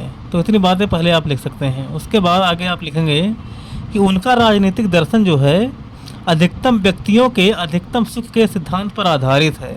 जेरेमी बेंथम ने दोस्तों अधिकतम व्यक्तियों के अधिकतम सुख का सिद्धांत दिया है। वे एक वकील और कानूनी सुधारक थे। उनका मुख्य उद्देश्य कानून और शासन को तर्कसंगत और उपयोगी बनाना था। जेरेमी बेंथम दोस्तों पेशे से एक वकील था और कानूनी सुधारक था। उसका मुख्य उद्देश्य क्या था? कानून और शासन को तर्कसंगत और व्यक्ति के लिए उपयोगी बनाना। इसकी भूमिका में इतनी बातें आप लिख सकते हैं। अब हम बढ़ते हैं आगे हमने लिखा है दोस्तों बुक। जेरेमी बेंथम की बुक्स, 2 किताबों का नाम हमने जेरेमी बेंथम के यहाँ पर दिया है। आप इसको भी लिख सकते हैं। पहली पुस्तक है ए फ्रेगमेंट ऑन गवर्नमेंट, 1776 में आई थी। और दूसरी पुस्तक है an introduction to the principle of morals and legislation. यह पुस्तक आई थी 1789 में। अब हम बढ़ते हैं आगे क्वेश्चन के मुख्य भाग पर। क्वेश्चन का मुख्य भाग है दोस्तों राजनीतिक दर्शन का मुख्य आधार बताना है जेरेमी बेंथम के। क्वेश्चन का मुख्य भाग है दोस्तों जेरेमी बेंथम का राजनीतिक दर्शन। तो आपको यहाँ पर बताना पड़ेगा कि जेरेमी बेंथम के राजनीतिक दर्शन का मुख्य आधार क्या है। तो जेरेमी बेंथम के राजनीतिक दर्शन का मुख्य आधार 3 है। पहला है उपयोगिता, दूसरा है कानूनी प्रत्ययवाद और तीसरा है राज्य का स्वरूप कैसा है, कृत्रिम है, ये बताना है। तो हम बढ़ते हैं सबसे पहले उपयोगितावाद पर। पहले हम उपयोगितावाद के बारे में पढ़ेंगे, फिर कानूनी प्रत्ययवाद के बारे में, फिर कानून जो राज्य का स्वरूप है उसके बारे में पढ़ेंगे। पहला है उपयोगितावाद। बेंथम ने कहा दोस्तों कि प्रकृति ने मनुष्य को 2 संप्रभु स्वामियों के अधीन रखा है। पहला है सुख और दूसरा है दुख। राज्य का उद्देश्य क्या है? अधिकतम व्यक्तियों के लिए अधिकतम सुख सुनिश्चित करना। यह है उपयोगितावाद का दर्शन। उपयोगितावाद में बेंथम ने इतनी बातें कही हैं। क्या क्या? कि प्रकृति ने मनुष्य को 2 संप्रभु स्वामियों के अधीन रखा है। पहला है सुख और दूसरा है दुख। राज्य का उद्देश्य क्या है? अधिकतम व्यक्तियों के लिए अधिकतम सुख सुनिश्चित करना। राज्य ऐसा कानून बनाए जिससे ज़्यादा से ज़्यादा लोगों का भला हो सके। तो बेंथम का उपयोगितावाद यही है। अब हम बढ़ते हैं आगे हमने लिखा है दोस्तों दूसरा है कानूनी प्रत्ययवाद। बेंथम दोस्तों कानूनी प्रत्ययवाद के समर्थक थे। कानून का अस्तित्व जो है, बेंथम का मानना है दोस्तों कि कानून का अस्तित्व किसी प्राकृतिक न्याय या दैवी इच्छा पर निर्भर नहीं करता है। यह पूरी तरह से संप्रभु की इच्छा पर निर्भर करता है दोस्तों। संप्रभु की इच्छा पर आधारित है। क्या? कानून। कानून संप्रभु का आदेश है। इसके भी अनुसार उसने प्राकृतिक अधिकारों की धारणा को, बेंथम ने दोस्तों प्राकृतिक अधिकारों की धारणा को बकवास कहा है, कोरा बकवास कहकर उसको खारिज कर दिया है, क्योंकि वह कानून को मानता था, प्राकृतिक अधिकारों के प्राकृतिक सिद्धांत को, अधिकार को नहीं मानता था। अगला है राज्य का स्वरूप। बेंथम के अनुसार दोस्तों राज्य एक कृत्रिम संस्था है। राज्य जो है व्यक्तियों के द्वारा बनाया गया है। राज्य का अस्तित्व केवल इसलिए है क्योंकि वह व्यक्ति के सुख में वृद्धि करता है। व्यक्ति के सुख में वृद्धि करता है, इसीलिए राज्य का अस्तित्व है। अगर यह काम करना मत छोड़ देगा तो उसका अस्तित्व खत्म हो जाएगा। अब हम बढ़ते हैं आगे दोस्तों। बेंथम के सुधारात्मक कार्य। बेंथम के सुधारात्मक कार्य को अलग क्वेश्चन में भी पूछा जा सकता है 8 नंबर में। बेंथम के सुधारात्मक कार्य में सबसे पहला है कानून प्रणाली में सुधार। बेंथम ने दोस्तों कानून प्रणाली में सुधार किया था, दंड और जेल का सुधार बताया था और राजनीतिक सुधार बताया था। तो 3 चीज़ें यहाँ पर लिखना जरूरी है। कानून प्रणाली में सुधार क्या किया था बेंथम ने? बेंथम ने दोस्तों कानून को सरल, स्पष्ट और लिखित रूप में संहिताबद्ध करने के लिए कहा था। बेंथम ने दोस्तों कानून को सरल बनाया, स्पष्ट रूप से लिखित रूप में उसको प्रस्तुत करने के लिए कहा। बेंथम ने दोस्तों प्राकृतिक अधिकारों को नकार दिया तथा कहा कि अधिकार केवल कानून का प्रतिफल है। अधिकार कहाँ से मिलेगा? कानून की तरफ से मिलेगा, राज्य की तरफ से मिलेगा दोस्तों। उसने प्राकृतिक अधिकारों को नकार दिया था। तो बेंथम ने कानूनी प्रणाली में इस तरह से सुधार किया था। दूसरा है दंड और जेल में सुधार। बेंथम ने दोस्तों पैन ऑप्टिकन नामक एक मॉडल दिया था। बेंथम ने पैन ऑप्टिकन नामक एक गोलाकार जेल का मॉडल दिया था जो कैदियों पर नज़र रखता था दोस्तों। और दूसरा पॉइंट है कि दंड का उद्देश्य अपराधी को सुधारना है बेंथम के अनुसार। तो दंड और जेल में सुधार 2 चीज़ें आप लिख सकते हैं। दंड के बारे में आप लिख सकते हैं कि दंड का उद्देश्य क्या है? अपराधी को सुधारना, ना कि उसको और दंड देना। तो जेल सुधार और अपराधी को सुधारना ये है इसका दंड और जेल का सुधार वाले में इतनी बातें आप लिख सकते हैं। अब हम बढ़ते हैं आगे दोस्तों राजनीतिक सुधार पर। राजनीतिक सुधार को लेकर बेंथम ने क्या कहा था? बेंथम ने दोस्तों वयस्क पुरुष और महिला मताधिकार का समर्थन किया था। सबसे पहले पुरुषों को जो है मताधिकार का अधिकार दिया था, मतदान का। उसके बाद महिला को भी दिया था तथा एक व्यक्ति के लिए एक वोट का सिद्धांत इसने लागू करने के लिए कहा था दोस्तों। मताधिकार, पुरुष और महिला के लिए मताधिकार और एक व्यक्ति के लिए एक वोट राजनीतिक सुधार के रूप में बेंथम ने कहा था दोस्तों। तो इसको लिखना, इसको इस तरह से आप लिख सकते हैं। और दूसरा है बेंथम ने गुप्त मतदान प्रणाली का समर्थन किया था। तो बेंथम के राजनीतिक सुधार में 2 चीज़ें आप इस तरह से लिख सकते हैं। अब हम बढ़ते हैं क्वेश्चन के अगले भाग पर। आलोचनात्मक मूल्यांकन पूछा गया है। तो आलोचनात्मक मूल्यांकन हम इसमें लिखेंगे दोस्तों 3 हेडिंग के थ्रू। पहला है वैज्ञानिक दोष, दूसरा है गुणात्मक अंतर की उपेक्षा और अगला है व्यक्तिगत अधिकारों का हनन और अगला है राज्य की असीमित शक्ति। इसको लिखना जरूरी है दोस्तों। बेंथम के दर्शन में मनोवैज्ञानिक दोष क्या था? यह था दोस्तों कि मानव व्यवहार केवल सुख और दुख से संचालित नहीं होता है। नैतिक, आध्यात्मिक और मानवीय परोपकार भी व्यक्ति को प्रेरणा प्रदान करते हैं, केवल सुख और दुख ही नहीं। अगला है कार्लाइल ने दोस्तों बेंथम के दर्शन को सुअर का दर्शन कहा था। क्यों कहा था? क्योंकि यह मनुष्य के उच्च आदर्शों को महत्व नहीं देता है, इसलिए कार्लाइल ने बेंथम के दर्शन को सुअर का दर्शन कहा था। अगला है दोस्तों गुणात्मक अंतर की उपेक्षा बेंथम ने करी है। बेंथम दोस्तों सुखों में केवल मात्रात्मक अंतर मानता है, केवल मात्रा का अंतर।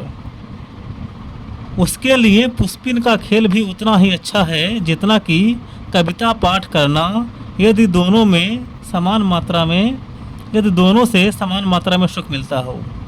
यह कोटेशन है, तो इसको भी आप लिख सकते हैं। पुष्पिन का खेल भी उतना ही अच्छा है जितना कविता पाठ करना। यह है इसके दर्शन में कमी। उसने केवल मात्रात्मक अंतर बताया है, गुणात्मक अंतर नहीं बताया है। अगला है दोस्तों, बेंथम जो है सुख के बौद्धिक और गुणात्मक नैतिक स्तर को नज़रअंदाज कर देता है। तो इसकी आलोचना में इतनी बातें आप लिख सकते हैं। उसने गुणात्मक अंतर नहीं बताया है। आगे है दोस्तों, व्यक्तिगत अधिकारों का हनन। इसमें आप लिख सकते हैं कि अधिकतम सुख का सिद्धांत बहुमत की तानाशाही को जन्म दे सकता है। यदि बहुसंख्यक के सुख के लिए अल्पसंख्यक यदि बहुसंख्यक के सुख के लिए अल्पसंख्यक के अधिकारों का बलिदान देना पड़े तो भी बेंथम का सिद्धांत उसे उचित ठहरा सकता है, जो कि लोकतांत्रिक न्याय के विरुद्ध है। इतनी बातें भी आप इसमें यहाँ लिख सकते हैं। अगला है दोस्तों, राज्य की असीमित शक्ति। इसमें आप लिख सकते हैं कि कानून को संप्रभु का आदेश मानने से राज्य की निरंकुशता का भय बना रहता है। कानून को जो है संप्रभु का आदेश मानने से क्या होता है कि राज्य की निरंकुशता का भय बना रहता है। वह व्यक्ति की स्वतंत्रता को राज्य की इच्छा के अधीन कर देता है। कानून अगर संप्रभु का आदेश है तो इससे क्या होगा, राज्य को निरंकुश बना सकता है और व्यक्ति की स्वतंत्रता को राज्य की इच्छा के अधीन कर सकता है। दोस्तों ये इसमें कमी है, इसकी आलोचना में आप लिख सकते हैं, जिससे व्यक्ति के मौलिक अधिकारों के संरक्षण की कोई ठोस गारंटी नहीं रहती है। इतनी बातें आप लिख सकते हैं। अब हम बढ़ते हैं आगे दोस्तों निष्कर्ष पर। निष्कर्ष लिखना, निष्कर्ष जानना बहुत ज़रूरी है। इसके निष्कर्ष में आप लिख सकते हैं दोस्तों कि बेंथम का राजनीतिक दर्शन अपनी कमियों के बावजूद अत्यंत प्रभावशाली रहा। उन्होंने पहली बार राजनीति को धर्म और नैतिकता से मुक्त करके इसे एक वैज्ञानिक आधार और व्यवहारिक दिशा प्रदान की थी। दोस्तों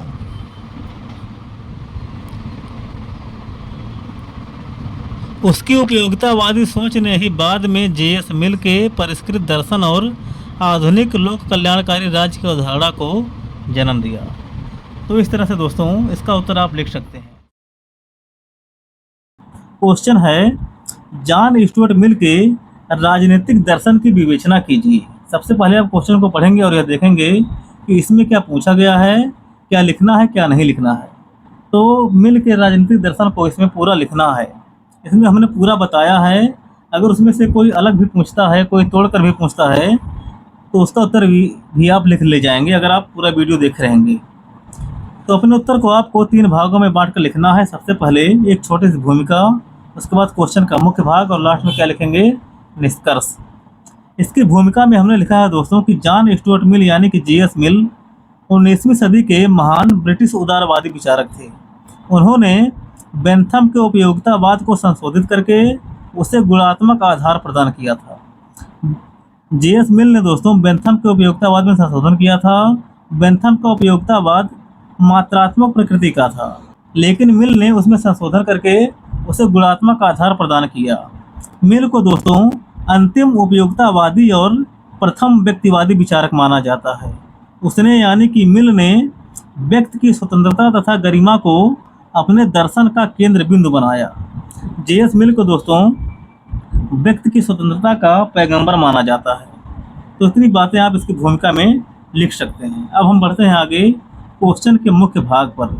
सबसे पहले हम लिखेंगे दोस्तों उपयोगितावाद में संशोधन। मिल ने दोस्तों सबसे पहले बेंथम के उपयोगितावाद में संशोधन किया था। इसमें आप लिख सकते हैं कि मिल ने बेंथम के मात्रात्मक उपयोगितावाद की आलोचना की तथा उसमें गुणात्मक सुधार किया। मिल ने दोस्तों बेंथम का जो उपयोगितावाद था वह मात्रात्मक प्रकृति का था, उसमें संशोधन करके उसे गुणात्मक आधार प्रदान किया।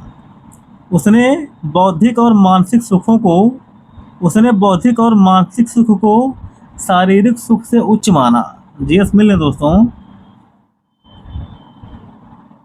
बौद्धिक सुख और मानसिक सुख को शारीरिक सुख से उच्च माना।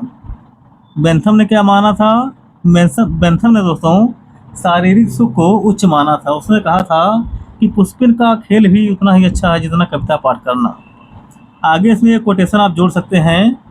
जीएस मिल का प्रसिद्ध कोटेशन है दोस्तों इससे संबंधित कि एक संतुष्ट सुअर की अपेक्षा एक असंतुष्ट मानव होना श्रेष्ठ है, और एक संतुष्ट मूर्ख की अपेक्षा एक असंतुष्ट सुकरात होना बेहतर है। तो उपयोगितावाद में संशोधन के बाद अब हम बढ़ते हैं आगे स्वतंत्रता के सिद्धांत पर। आप जानते ही हैं कि जीएस मिल को स्वतंत्रता का पैगंबर माना जाता है। जीएस मिल ने माना है दोस्तों कि स्वतंत्रता व्यक्ति के विकास के लिए जरूरी है। जीएस मिल ने स्वतंत्रता को दो भाग में बांटा है। पहला है स्व विषयक स्वतंत्रता और दूसरा है पर विषयक स्वतंत्रता। स्व विषय क्या है? जिसका प्रभाव केवल स्वयं पर हो, वह है स्व विषयक स्वतंत्रता। यह है व्यक्ति को पूर्ण रूप से स्वतंत्र बनाता है। इससे संबंधित एक कथन है कि व्यक्ति अपने शरीर और अपने मन पर संप्रभु है। इतनी बातें आप इसमें लिख सकते हैं। दूसरा है पर विषयक स्वतंत्रता, जिसका प्रभाव दूसरों पर पड़े। हान के सिद्धांत के आधार पर राज्य जो है व्यक्ति के पर विषय स्वतंत्रता में हस्तक्षेप कर सकता है। इसको आप इस तरह से समझ सकते हैं कि आपकी स्वतंत्रता से दूसरों की स्वतंत्रता बाधित नहीं होनी चाहिए, आप उतने ही स्वतंत्र हैं। यह है व्यक्ति की पर विषय स्वतंत्रता। अब हम बढ़ते हैं आगे दोस्तों। आगे हमने लिखा है मिल के राजनीतिक दर्शन में प्रतिनिधि सरकार के बारे में। मिल दोस्तों प्रत्यक्ष लोकतंत्र के बजाय प्रतिनिधि लोकतंत्र का समर्थक था। मिल दोस्तों प्रतिनिधि लोकतंत्र का समर्थक था। वह बहुमत की निरंकुशता के विरुद्ध था और शासन में गुणवत्ता के लिए उसने आनुपातिक प्रतिनिधित्व प्रणाली का सुझाव दिया और शिक्षितों को बहुल मतदान का अधिकार देने की उसने बात कही थी। जो लोग शिक्षित हैं वो एक से ज़्यादा वोट करेंगे। इसीलिए जीएस मिल को वेपर ने अनिच्छुक लोकतंत्रवादी कहा था दोस्तों। अनिच्छुक लोकतंत्रवादी वेपर ने क्यों कहा था?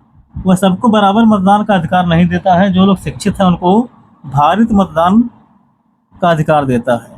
उसने कहा था कि मतों को गिना नहीं तौला जाना चाहिए। मतों को क्या करना चाहिए? गिना नहीं जाना चाहिए। एक व्यक्ति एक वोट नहीं होना चाहिए, उसको तौला जाना चाहिए। जो ज़्यादा पढ़ा लिखा हो वह ज़्यादा वोट करे। इसीलिए इसको अनिच्छुक लोकतंत्रवादी कहा गया है, यानी कि आधे मन से लोकतंत्र की स्थापना करने वाला। आगे है दोस्तों व्यक्ति का जो है समाज और राज्य से संबंध। मिल दोस्तों व्यक्तिवादी विचारक था। इसने कहा है कि व्यक्ति जो है साध्य है और राज्य साधन है। जो साधन रहेगा उससे और जो साध्य रहेगा उसका विकास होगा। साध्य का विकास होगा यानी कि व्यक्ति का विकास होगा। दूसरा है राज्य का अस्तित्व केवल व्यक्ति के विकास के मार्ग की बाधाओं को हटाना है। राज्य का अस्तित्व कब तक है? व्यक्ति के विकास में जो बाधाएं हैं वह राज्य उसको हटाए, और उसने न्यूनतम राज्य का समर्थन किया था दोस्तों।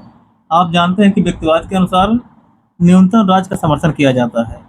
राज्य के हस्तक्षेप का जीएस मिल विरोधी था। उसका मानना था कि राज्य का हस्तक्षेप व्यक्ति की आत्मनिर्भरता को कुंठित करती है तथा उसके चरित्र को नष्ट कर देती है। यह दोस्तों कोटेशन है, इसको भी आप लिख सकते हैं। यहाँ पर हमने इसको लिखा है, राज्य का हस्तक्षेप व्यक्ति की आत्मनिर्भरता को कुंठित कर देता है तथा उसके चरित्र को नष्ट कर देता है। यह इससे संबंधित कोटेशन है, इसको भी आप लिख सकते हैं। आगे दोस्तों जेम्स मिल को दोस्तों सनकी और अल्पसंख्यकों के अधिकारों का रक्षक माना जाता है। उसने पागलों को भी बोलने का, वाक और अभिव्यक्ति की स्वतंत्रता का पूरा अधिकार दिया था और अल्पसंख्यकों के भी अधिकारों की रक्षा की बात उसने कही थी। और वह नारीवादी विचारक था। नारी के अधिकार, समानता और महिला मताधिकार का वह समर्थक था। इसको भी आप लिख सकते हैं। अब हम बढ़ते हैं आगे निष्कर्ष पर। निष्कर्ष में हमने लिखा है दोस्तों कि मिल का दर्शन जो है स्वतंत्रता, मिल का दर्शन स्वतंत्रता, उपयोगिता और व्यक्ति की गरिमा के, मिल का दर्शन दोस्तों स्वतंत्रता, उपयोगिता और व्यक्ति की गरिमा का अद्भुत समन्वय है। मिल ने व्यक्ति को साध्य मानकर आधुनिक उदारवादी लोकतंत्र की नींव रखी थी। इसकी आधुनिक उदारवादी लोकतंत्र की जो जो महत्वपूर्ण कीवर्ड रहे उसको आप इस तरह से अंडरलाइन कर देंगे। यहाँ हमने आपको बताने के लिए हाइलाइटर का प्रयोग किया है। तो इस तरह से दोस्तों इसका उत्तर आप लिख सकते हैं। क्वेश्चन है दोस्तों कि कार्ल मार्क्स के राजनीतिक दर्शन की विवेचना कीजिए। सबसे पहले आप क्वेश्चन को पढ़ेंगे और यह देखेंगे कि क्वेश्चन में क्या पूछा गया है। जो पूछा गया है उसी का उत्तर आपको लिखना चाहिए। अपने उत्तर को आपको 3 भागों में बांट कर लिखना है। सबसे पहले एक छोटी सी भूमिका, उसके बाद क्वेश्चन का मुख्य भाग और लास्ट में क्या लिखेंगे, निष्कर्ष। इसकी भूमिका में हमने लिखा है दोस्तों कि कार्ल मार्क्स का राजनीतिक दर्शन पूंजीवादी व्यवस्था की आलोचना तथा शोषण मुक्त वर्ग विहीन समाज की स्थापना पर आधारित है। आप जानते ही हैं कि कार्ल मार्क्स का राजनीतिक दर्शन पूंजीवादी व्यवस्था की आलोचना, शोषण मुक्त समाज, वर्ग विहीन समाज की स्थापना पर आधारित है। उसका उद्देश्य केवल विश्व की व्याख्या करना नहीं बल्कि सामाजिक आर्थिक असमानताओं को समाप्त कर उसे बदलना भी था। मानव मुक्ति को केंद्र में रखने वाले उसके राजनीतिक दर्शन को वैज्ञानिक समाजवाद कहा जाता है। तो इस तरह से एक छोटी सी भूमिका आप लिख सकते हैं। इसके बाद हम बढ़ते हैं आगे क्वेश्चन के मुख्य भाग पर। कार्ल मार्क्स के राजनीतिक दर्शन के तत्व कौन कौन से हैं? पहला है द्वंद्वात्मक भौतिकवाद, दूसरा है ऐतिहासिक भौतिकवाद, तीसरा है वर्ग संघर्ष का सिद्धांत, चौथा है अतिरिक्त मूल्य का सिद्धांत, पांचवा है राज्य पर कार्ल मार्क्स का क्या विचार था वह है, छठा है अलगाव का सिद्धांत। अलगाव का सिद्धांत दोस्तों जीआईसी लेक्चरर मेंस में एक बार पूछा था। और अगला है साम्यवाद। इस वीडियो में इन सभी सिद्धांत को दोस्तों बहुत ही व्यवस्थित तरीके से पर्याप्त फैक्ट के साथ लिखा गया है। अगर इनमें से कोई अलग भी पूछता है तभी उसका उत्तर आप लिख ले जाएंगे। अब हम बढ़ते हैं आगे दोस्तों। पहला सिद्धांत है द्वंद्वात्मक भौतिकवाद का सिद्धांत।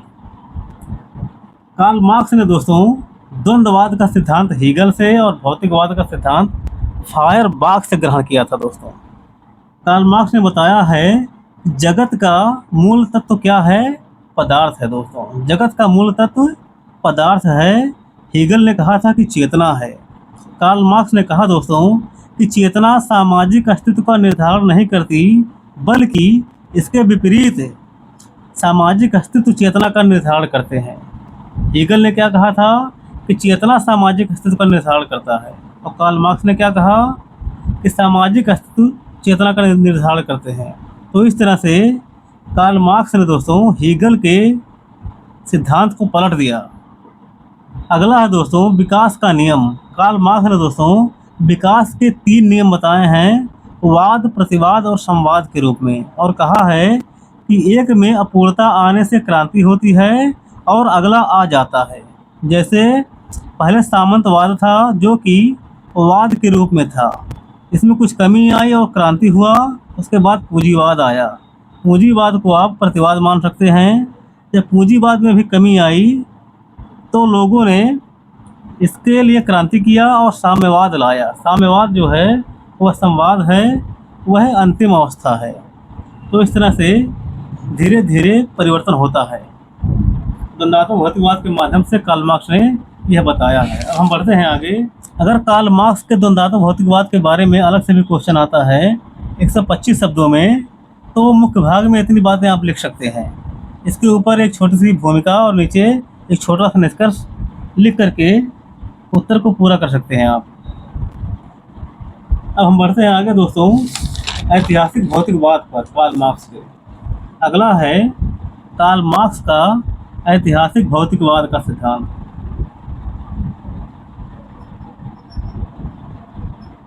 इसमें 3 बातें कार्ल मार्क्स ने बताई हैं दोस्तों। इतिहास की आर्थिक व्याख्या, आधार और अधिरचना का सिद्धांत और परिवर्तन। इतिहास की आर्थिक व्याख्या में कार्ल मार्क्स ने कहा है दोस्तों कि मानव इतिहास का निर्धारण किसी महान व्यक्ति या ईश्वरीय इच्छा से नहीं, बल्कि आर्थिक परिस्थितियों यानी कि उत्पादन के साधनों से होती है। मानव इतिहास कैसे निर्धारित होता है? आर्थिक परिस्थितियों से यानी कि उत्पादन के साधनों से, कार्ल मार्क्स ने कहा है। दूसरा है आधार या अधिरचना का सिद्धांत। इसमें कार्ल मार्क्स ने बताया है दोस्तों कि समाज का आधार अर्थव्यवस्था होता है और अधिरचना यानी कि धर्म, राजनीति, कानून आधार यानी कि अर्थव्यवस्था पर टिके होते हैं। जो साधन संपन्न लोग होते हैं वे अपने हिसाब से राज्य चलाते हैं। अगला है कि परिवर्तन कैसे होता है। जैसे जैसे उत्पादन के तकनीक बदलते हैं, समाज के सामाजिक संबंध भी बदल जाते हैं। कार्ल मार्क्स ने कहा दोस्तों, जैसे जैसे उत्पादन की तकनीक बदलती है, सामाजिक संबंध भी बदल जाते हैं। ऐतिहासिक चरण कौन कौन से बताए हैं? परिवर्तन के ऐतिहासिक चरण है दोस्तों इतिहास में दास युग, सामंतवाद, पूंजीवाद और अंत में साम्यवाद की ओर इतिहास बढ़ता है इस तरह से। अगला है वर्ग संघर्ष का सिद्धांत। इसमें हमने लिखा है दोस्तों कि मार्क्स के अनुसार इतिहास का हर युग 2 वर्गों में बटा रहा। पहला है शोषक वर्ग, उत्पादन के साधनों का स्वामी होता है, और दूसरा है शोषित यानी कि श्रमिक वर्ग। इस तरह से कार्ल मार्क्स ने कहा है कि इतिहास का हर युग 2 वर्गों में बटा होता है, शोषक में और शोषित में। अगला है पूंजीवादी वर्ग। वर्तमान में ये बुर्जुआ यानी कि पूंजीपति हैं और सर्वहारा यानी कि श्रमिक के रूप में बटे हुए हैं। 2 वर्ग जो बताया है उसका वर्तमान कंडीशन ये है। अगला है हितों में टकराव। बुर्जुआ वर्ग का मुख्य उद्देश्य क्या होता है? मुनाफा कमाना, जबकि सर्वहारा वर्ग का उद्देश्य अपने श्रम का उचित मूल्य पाना होता है। इसी दोनों में टकराव होता है और लास्ट में क्रांति होती है। क्रांति का आधार आप इसमें लिख सकते हैं कि यह संघर्ष जब चरम पर पहुंचता है तो सर्वहारा वर्ग संगठित होकर क्रांति करता है और साम्यवाद की स्थापना करता है। अब हम बढ़ते हैं आगे दोस्तों। अगला है अतिरिक्त मूल्य का सिद्धांत। सबसे पहले कार्ल मार्क्स ने बताया है दोस्तों कि किसी वस्तु का मूल्य कैसे तय होता है। कार्ल मार्क्स के अनुसार दोस्तों किसी भी वस्तु का मूल्य उसमें लगने वाले मानवीय श्रम से तय होता है। मजदूरों की जो मेहनत लगती है उसी के हिसाब से किसी भी वस्तु का मूल्य तय होता है। शोषण का तंत्र, पूंजीपति जो है श्रमिक को उसकी मेहनत के अनुपात में कम मजदूरी देते हैं। यह है शोषण का तंत्र। पूंजीपति लोग कम मजदूरी देते हैं, मुनाफा अपने पास रख लेते हैं। अगला है अतिरिक्त मूल्य। श्रमिक द्वारा बनाए गए कुल मूल्य और उसे दी गई मजदूरी के बीच का अंतर ही पूंजीपति का अतिरिक्त मूल्य यानी कि मुनाफा है। श्रमिक जो बनाता है वह जो पाता है उसमें जो अंतर होता है और जो फायदा होता है वही अतिरिक्त मूल्य है, वही मुनाफा है। अगला है पूंजी का संचय। पूंजीपति दोस्तों इसी मुनाफे को बार बार निवेश करके और अधिक अमीर होते जाते हैं। यह है पूंजी का संचय, अतिरिक्त मूल्य का सिद्धांत। अगर यह अलग से भी आता है तो उसको मुख्य भाग में आप लिख सकते हैं। इसके ऊपर एक छोटी सी भूमिका और नीचे एक छोटा सा निष्कर्ष लिख सकते हैं।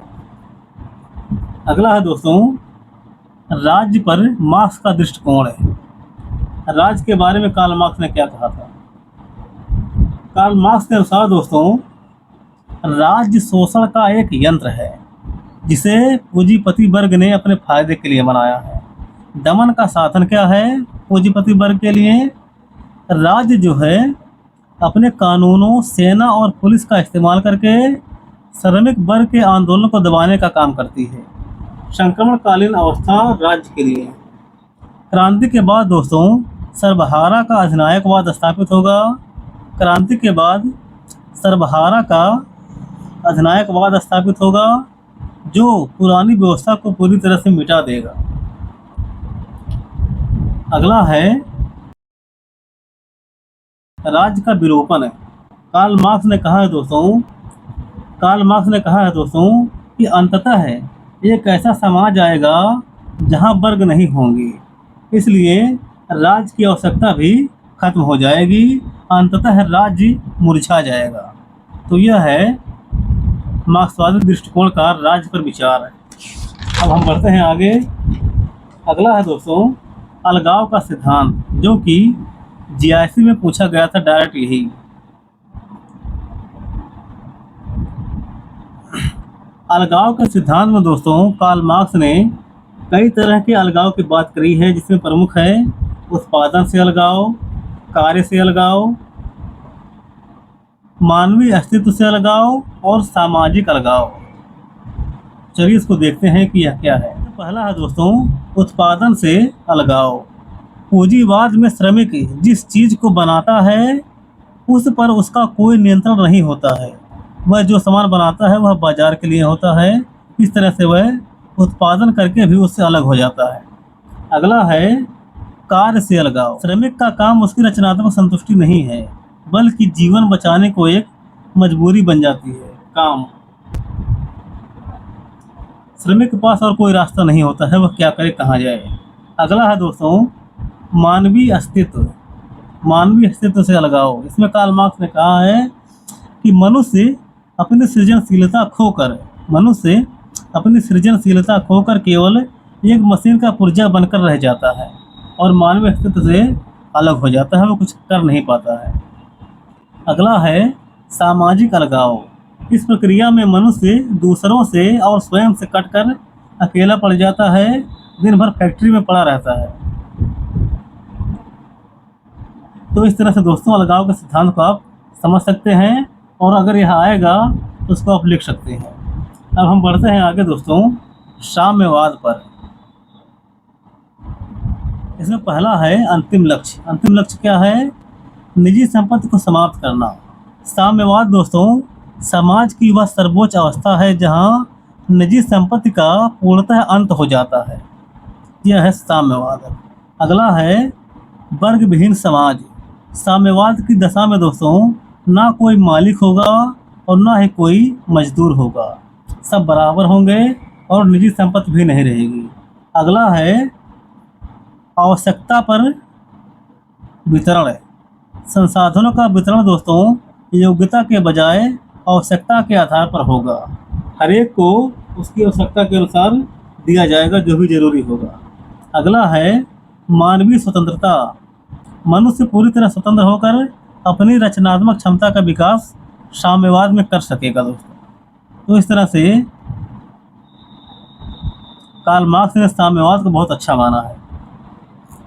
अगर साम्यवाद के बारे में अलग से भी आता है तो भी आप अगर यह जानते रहेंगे तो लिख ले जाएंगे। क्वेश्चन आ सकता है कि साम्यवादी विचार की विवेचना कीजिए, तो एक छोटी सी भूमिका लिखकर मुख्य भाग में इतनी बातें आप लिख सकते हैं और लास्ट में एक निष्कर्ष लिखेंगे। अब हम पहुँचते हैं दोस्तों निष्कर्ष पर।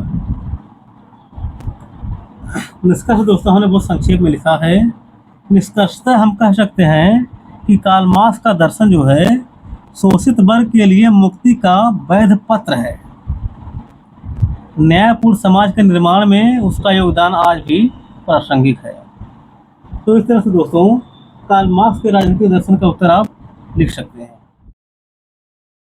मनु से संबंधित हमारा क्वेश्चन है दोस्तों कि मनु के राजनीतिक दर्शन की विवेचना कीजिए। अगर यह क्वेश्चन आपके लिए आ गया तो इसका उत्तर आप कैसे लिखेंगे? सबसे पहले आप क्वेश्चन को पढ़ेंगे और यह देखेंगे कि इसमें क्या पूछा गया है, क्या लिखना है और इसके अंतर्गत क्या क्या आता है, क्या लिखना है क्या नहीं लिखना है। अपने उत्तर को दोस्तों आप 3 भागों में बांट कर लिखेंगे। सबसे पहले एक छोटी सी भूमिका जैसा कि हमने यहाँ पर लिखा है, उसके बाद क्वेश्चन का मुख्य भाग यानी कि जो पूछा गया है वह उसका उत्तर, और लास्ट में क्या लिखेंगे? निष्कर्ष।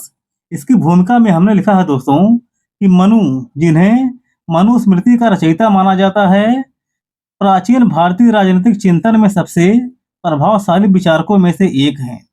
मनु की पुस्तक का क्या नाम है? मनुस्मृति। मनु दोस्तों प्राचीन भारतीय राजनीतिक चिंतन में सबसे प्रभावशाली विचारक माने जाते हैं।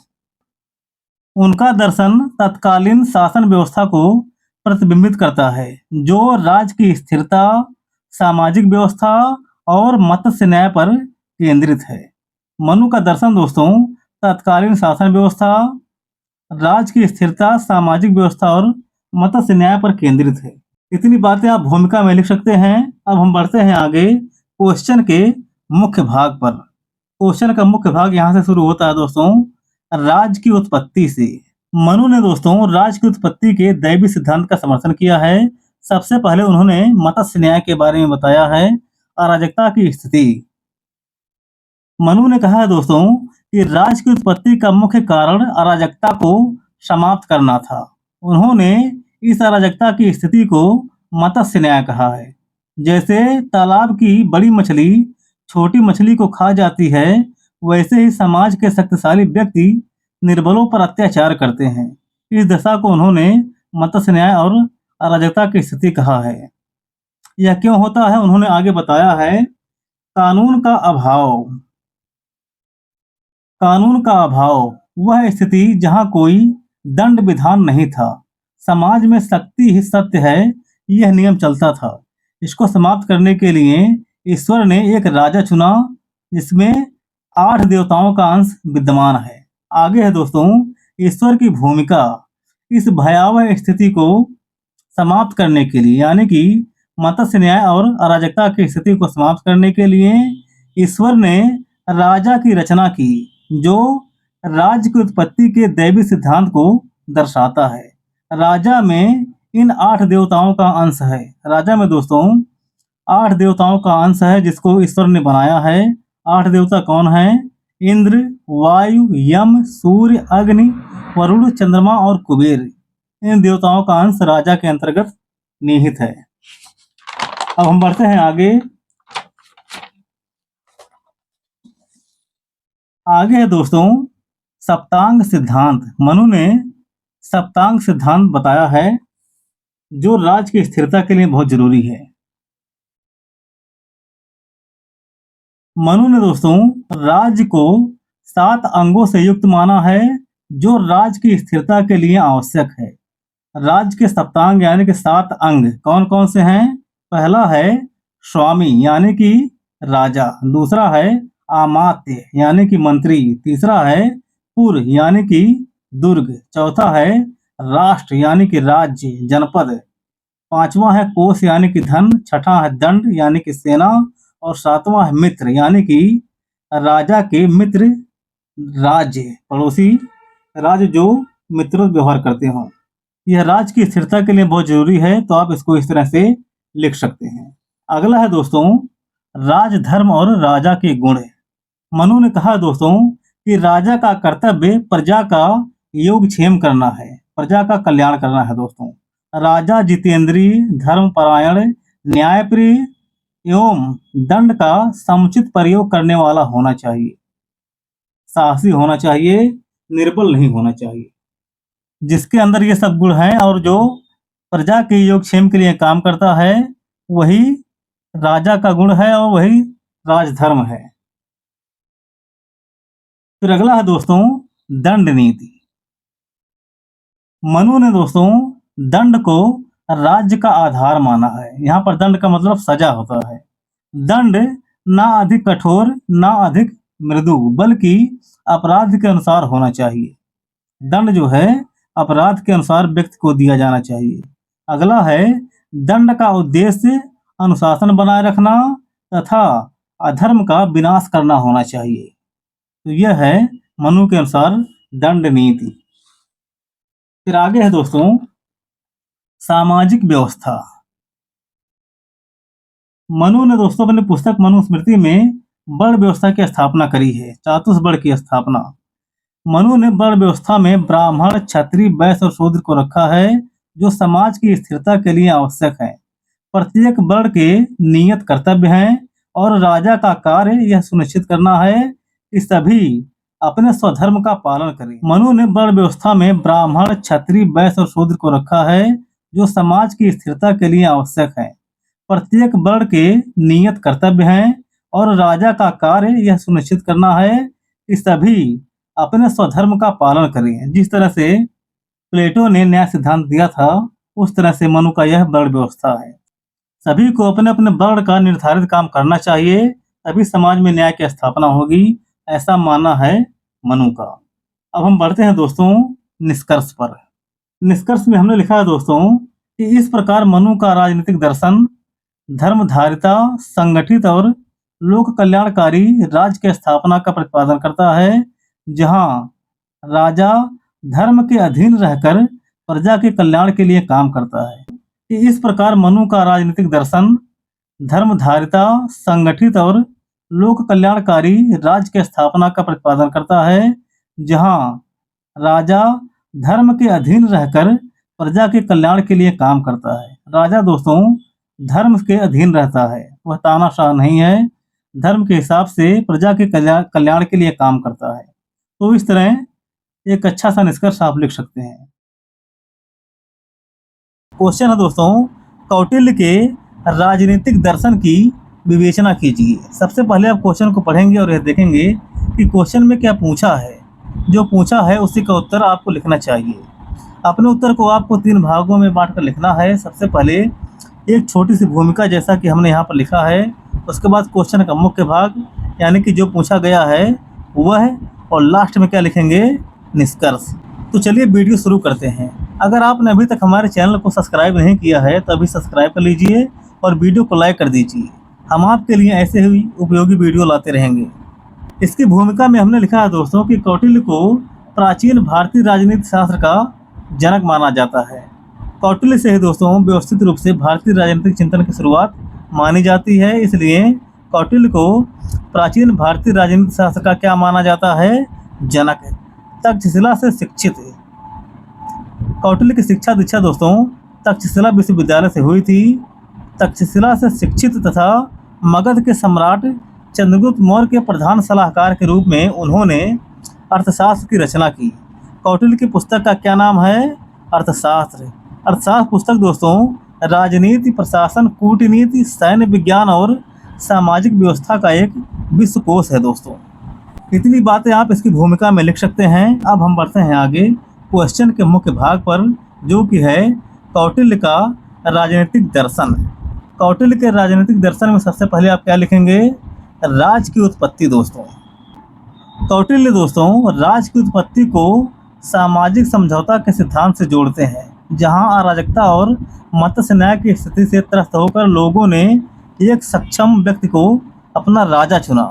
मनु की तरह कौटिल्य ने भी अराजकता और मत्स्य न्याय की स्थिति का वर्णन किया है, जहां पर शक्तिशाली लोग निर्बल लोगों का शोषण करते थे। इस कंडीशन से त्रस्त होकर लोगों ने एक सक्षम व्यक्ति को अपना राजा चुना।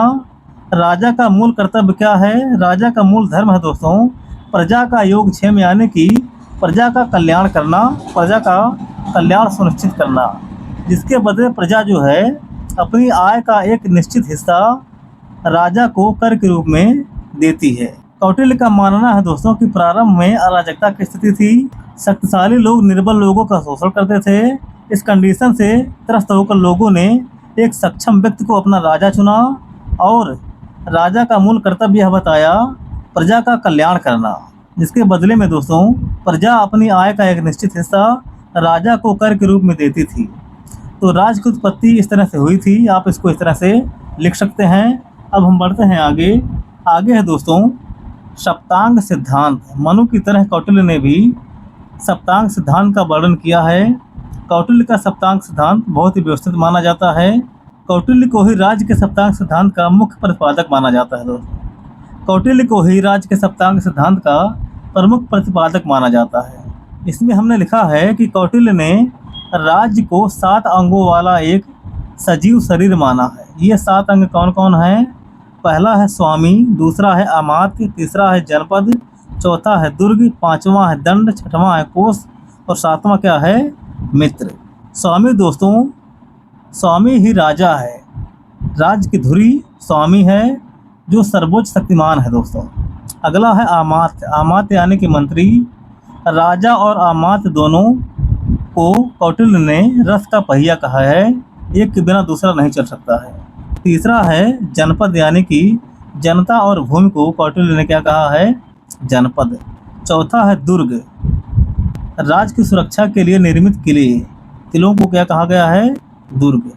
अगला है दंड, यानी कि सेना, सुरक्षा का प्रतीक है दंड। छठवां है कोष, राज्य की समृद्धि का आधार क्या है? कोष।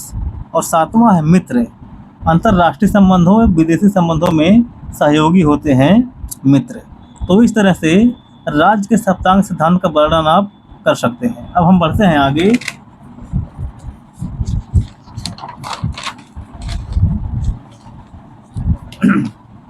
आगे है दोस्तों कौटिल्य का मेन सिद्धांत विदेश नीति। कौटिल्य ने दोस्तों विदेश नीति के दो तत्व बताए हैं। पहला है मंडल सिद्धांत तथा दूसरा है 60 गुण नीति। सबसे पहले हम पढ़ेंगे मंडल सिद्धांत के बारे में। 12 राज्यों के समूह को दोस्तों मंडल कहा गया है। 12 राज्यों के समूह के केंद्र में बीजिगिसु राजा होता है। बीजिगिसु राजा विजय की इच्छा रखने वाला राजा 12 राज्यों के मंडल के केंद्र में होता है। पड़ोसी राज्य स्वाभाविक शत्रु होते हैं, जबकि पड़ोसी का पड़ोसी राजा का मित्र होता है। बीजिगिसु राजा का मित्र, पड़ोसी स्वाभाविक रूप से शत्रु होते हैं। इस तरह से मंडल सिद्धांत का वर्णन आप कर सकते हैं। इसके लिए आप एक डायग्राम भी बना सकते हैं। इसके बीच में आप रखेंगे बीजिगिसु राजा और उसके आसपास के सारे रहेंगे दुश्मन, और दुश्मन का पड़ोसी बीजिगिसु राजा का मित्र रहेगा। अगला है दोस्तों 60 गुण नीति। 60 गुण नीति पड़ोसी राज्यों के साथ व्यवहार करने के लिए 6 लक्षणों वाली नीति को कौटिल्य ने 60 गुण नीति कहा है दोस्तों। ये 6 लक्षण कौन हैं? पहला है संधि, दूसरा है विग्रह, तीसरा है यान, चौथा है आसन, पांचवा संश्रय और छठवां है द्वैधी भाव। संधि का मतलब होता है दो राज्यों में परस्पर संबंध, मित्रता का संबंध अगर है तो संधि हो जाती है। विग्रह का मतलब होता है युद्ध, यान का मतलब होता है आक्रमण करना, आसन का मतलब होता है उचित समय की प्रतीक्षा करना, संश्रय का मतलब होता है आत्मसमर्पण करना, और द्वैधी भाव का मतलब होता है एक राज्य से संधि करो और दूसरे से युद्ध करो। तो इस तरह से दोस्तों आप कौटिल्य की विदेश नीति को आप लिख सकते हैं, जिसमें मंडल सिद्धांत और 60 गुण नीति शामिल है। अगला है दोस्तों प्रशासनिक व्यवस्था। कौटिल्य ने दोस्तों 18 तीर्थ यानी कि विभागों का वर्णन किया है।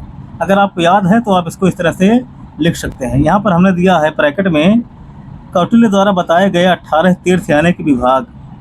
इसमें शामिल हैं मंत्री, पुरोहित, सेनापति, युवराज, समाहर्ता, सन्निधाता, प्रदेष्टा, नायक, कर्मांतिक, मंत्रिपरिषद, अध्यक्ष, दंडपाल, अंतपाल, दुर्गपाल, आटविक, दौवारिक, नागरिक, प्रशासता और व्यवहारिक।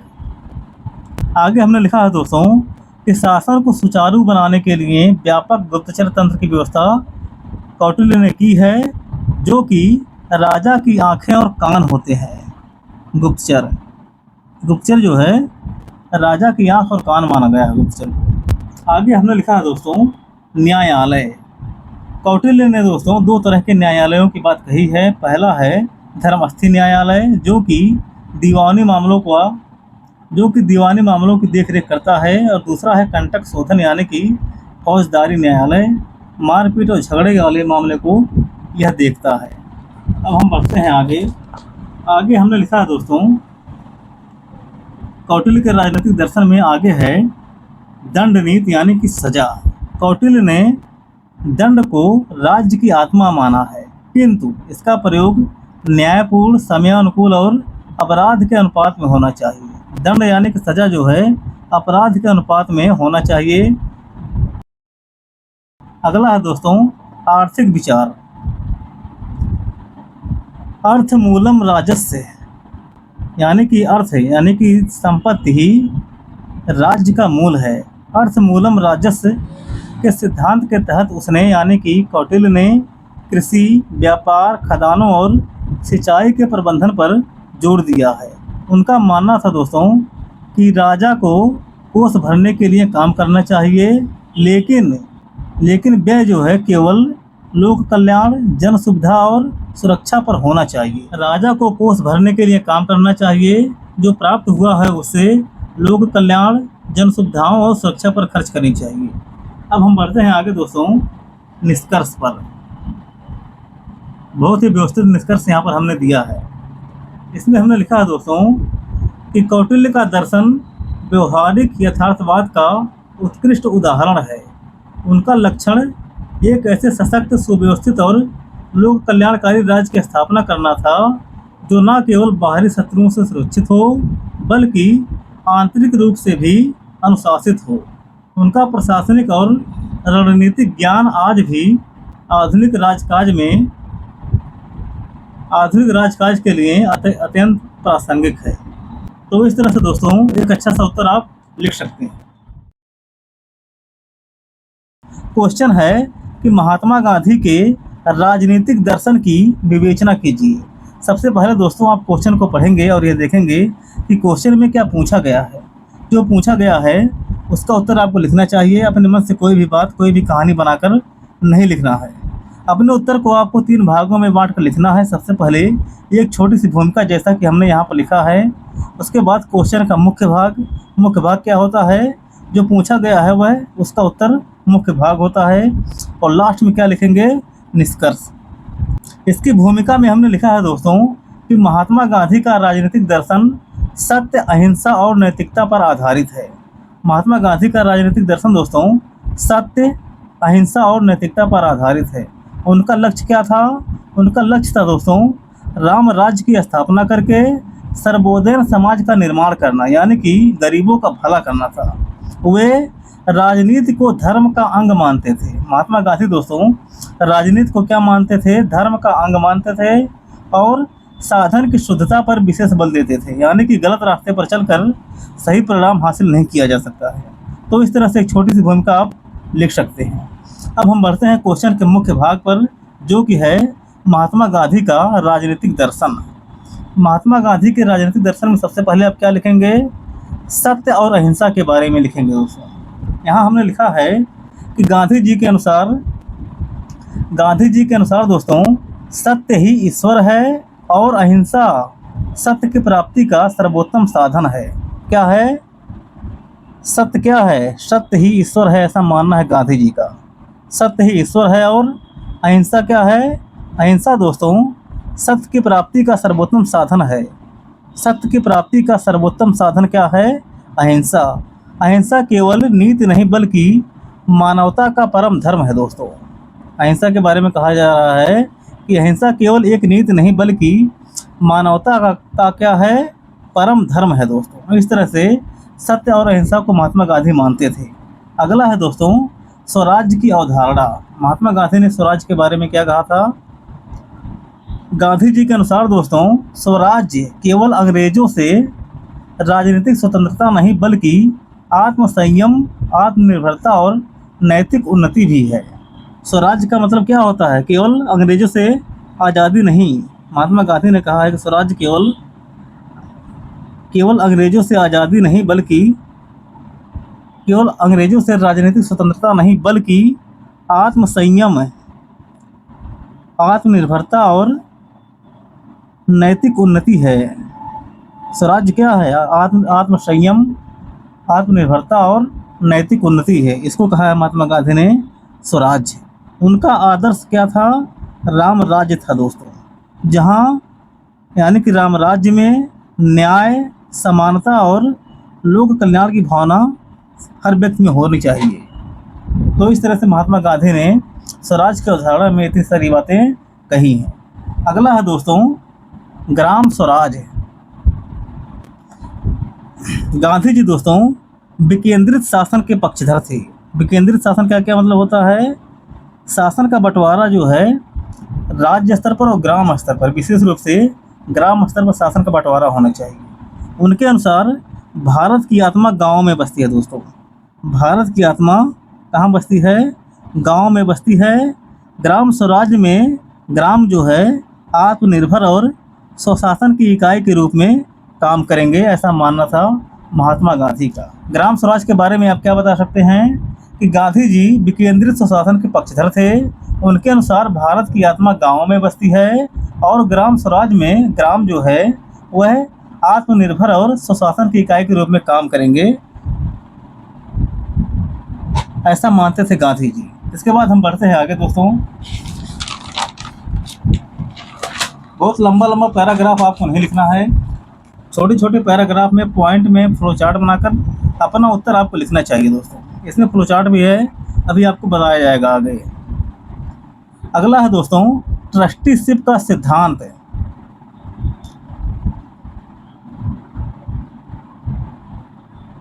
गांधी जी ने दोस्तों पूंजी और संपत्ति को समाज की धरोहर माना। पूंजी और संपत्ति को क्या माना है? समाज की धरोहर। जो महत्वपूर्ण कीवर्ड रहे उसको इस तरह से आप अंडरलाइन कर देंगे, हम आपको पढ़ाने के लिए हाइलाइटर का प्रयोग कर रहे हैं। गांधी जी ने पूंजी और संपत्ति को समाज के धरोहर माना है ट्रस्टीशिप के सिद्धांत के अनुसार। उनके अनुसार दोस्तों धनवान व्यक्ति जो है वह समाज का ट्रस्टी है। धनवान व्यक्ति क्या है? समाज का ट्रस्टी है, यानी कि न्यासी है, और उन्हें अपनी संपत्ति यानी कि धनवान व्यक्ति को अपनी संपत्ति का उपयोग लोक कल्याण के लिए करना चाहिए। लोक कल्याण के लिए धनवान व्यक्ति को अपना धन लगाना चाहिए, यानी कि धनवान व्यक्ति को स्कूल खोलना चाहिए, अस्पताल खोलना चाहिए, सामाजिक काम अपने धन से करना चाहिए ताकि गरीबों का भी भला हो। तो यह है महात्मा गांधी का ट्रस्टीशिप का सिद्धांत। उम्मीद है कि आपके समझ में आया होगा। अब हम बढ़ते हैं आगे। अगला है दोस्तों साध्य और साधन की शुद्धि। साधन और साध्य की शुद्धि। महात्मा गांधी जो है साधन और साध्य की पवित्रता में विश्वास करते थे दोस्तों। गांधी जी का मानना था दोस्तों कि अशुद्ध साधनों से शुद्ध उद्देश्य की प्राप्ति नहीं हो सकती है। क्या कहा था? अशुद्ध साधनों से शुद्ध उद्देश्य की प्राप्ति नहीं हो सकती है। अतः राजनीति में नैतिकता और पारदर्शिता होना अनिवार्य है।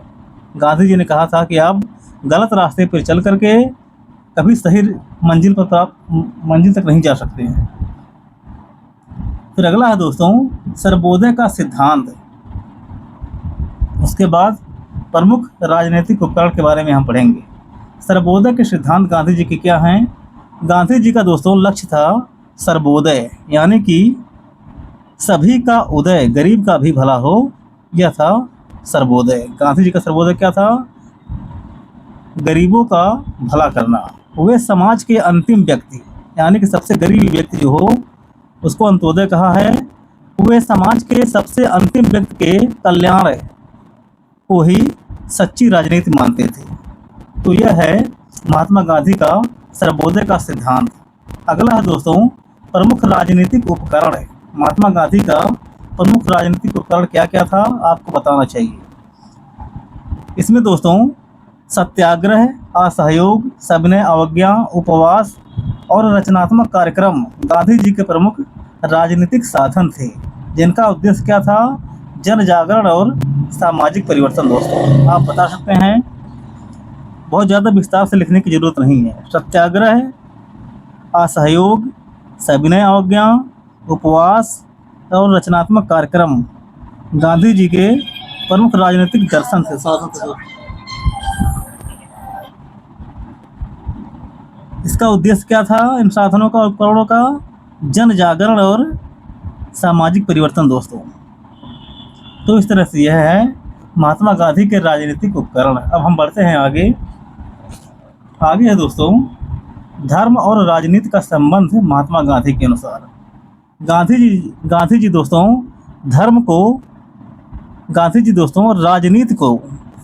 राजनीति को धर्म का अंग मानते थे।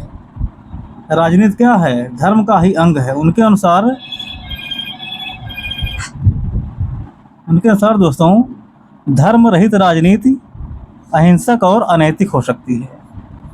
बिना धर्म वाली राजनीति अहिंसक और अनैतिक हो सकती है। इसीलिए राजनीति जो है धर्म का अंग है, उसमें भी धर्म की भावना होनी चाहिए। फिर अगला है दोस्तों एक छोटा सा फ्लो चार्ट हमने बनाया है। इसमें बताया है कि गांधीवादी राजनीतिक दर्शन की विशेषताएं क्या हैं। इसमें हमने इस तरह से बताया है। पहला है सत्य और अहिंसा पर आधारित गांधी जी का राजनीतिक दर्शन क्या है? सत्य और अहिंसा पर आधारित है दोस्तों। दूसरा है नैतिकता और साधन की शुद्धता पर आधारित है। अगला है ग्राम स्वराज और विकेंद्रीकृत शासन। अगला है सर्वोदय और अंत्योदय की भावना। अगला है ट्रस्टीशिप द्वारा आर्थिक न्याय प्रदान करना समाज में। और अगला है फिर धर्म और राजनीति का समन्वय। ये है दोस्तों गांधीवादी राजनीतिक दर्शन की विशेषताएं। इसके बाद हम बढ़ते हैं आगे निष्कर्ष पर। निष्कर्ष देखिए, हमने 1 2 3 4 5 लाइन में लिखा है, कुल 4.5 लाइन में। तो अगर आप बहुत बड़ा बड़ा लिखेंगे तो बहुत ज़्यादा शब्द हो जाएगा। आपको हाईएस्ट 200 शब्दों का क्वेश्चन आता है और 125 शब्दों का क्वेश्चन आता है। 125 शब्द हो जाएगा 1 से 1.5 पेज में, और 200 शब्द होगा 2 से 2.5 पेज में दोस्तों। अभी हम आपको दिखाते हैं पूरी कॉपी एक साथ कि यह कैसे, कितने पेज में है, कितने शब्द है। निष्कर्ष में आप क्या लिख सकते हैं? गांधी जी का राजनीतिक दर्शन दोस्तों नैतिकता और अहिंसा। गांधी जी का राजनीतिक दर्शन नैतिकता, अहिंसा और लोक कल्याण पर आधारित था। उनका लक्ष्य ऐसे समाज की स्थापना करना था जहां सभी को समान अधिकार और अवसर प्राप्त हों। उनका दर्शन आज भी विश्व में शांति, न्याय और मानवता की प्रेरणा देता है दोस्तों। हमेशा अपने उत्तर को आप आधुनिक से जोड़कर बताएंगे कि इस समय उसका क्या उपयोग है। तो गांधी जी का राजनीतिक दर्शन दोस्तों नैतिकता, अहिंसा और लोक कल्याण पर आधारित था। उनका लक्ष्य क्या था? एक ऐसे समाज की स्थापना करना जहां सभी को समान अधिकार, समान अवसर प्राप्त हों। उनका दर्शन दोस्तों आज भी विश्व में शांति, न्याय, मानवता की प्रेरणा देता है दोस्तों। गांधी जी का दर्शन आज भी विश्व में शांति, न्याय और मानवता की प्रेरणा देता है। इस तरह से एक अच्छा सा निष्कर्ष आप गांधी जी के बारे में लिख सकते हैं, गांधी जी के राजनीतिक दर्शन के बारे में। तो उम्मीद है कि यह उत्तर आपके समझ में आया होगा। जल्द ही मिलते हैं हम अगली वीडियो में, तब तक के लिए जय हिंद।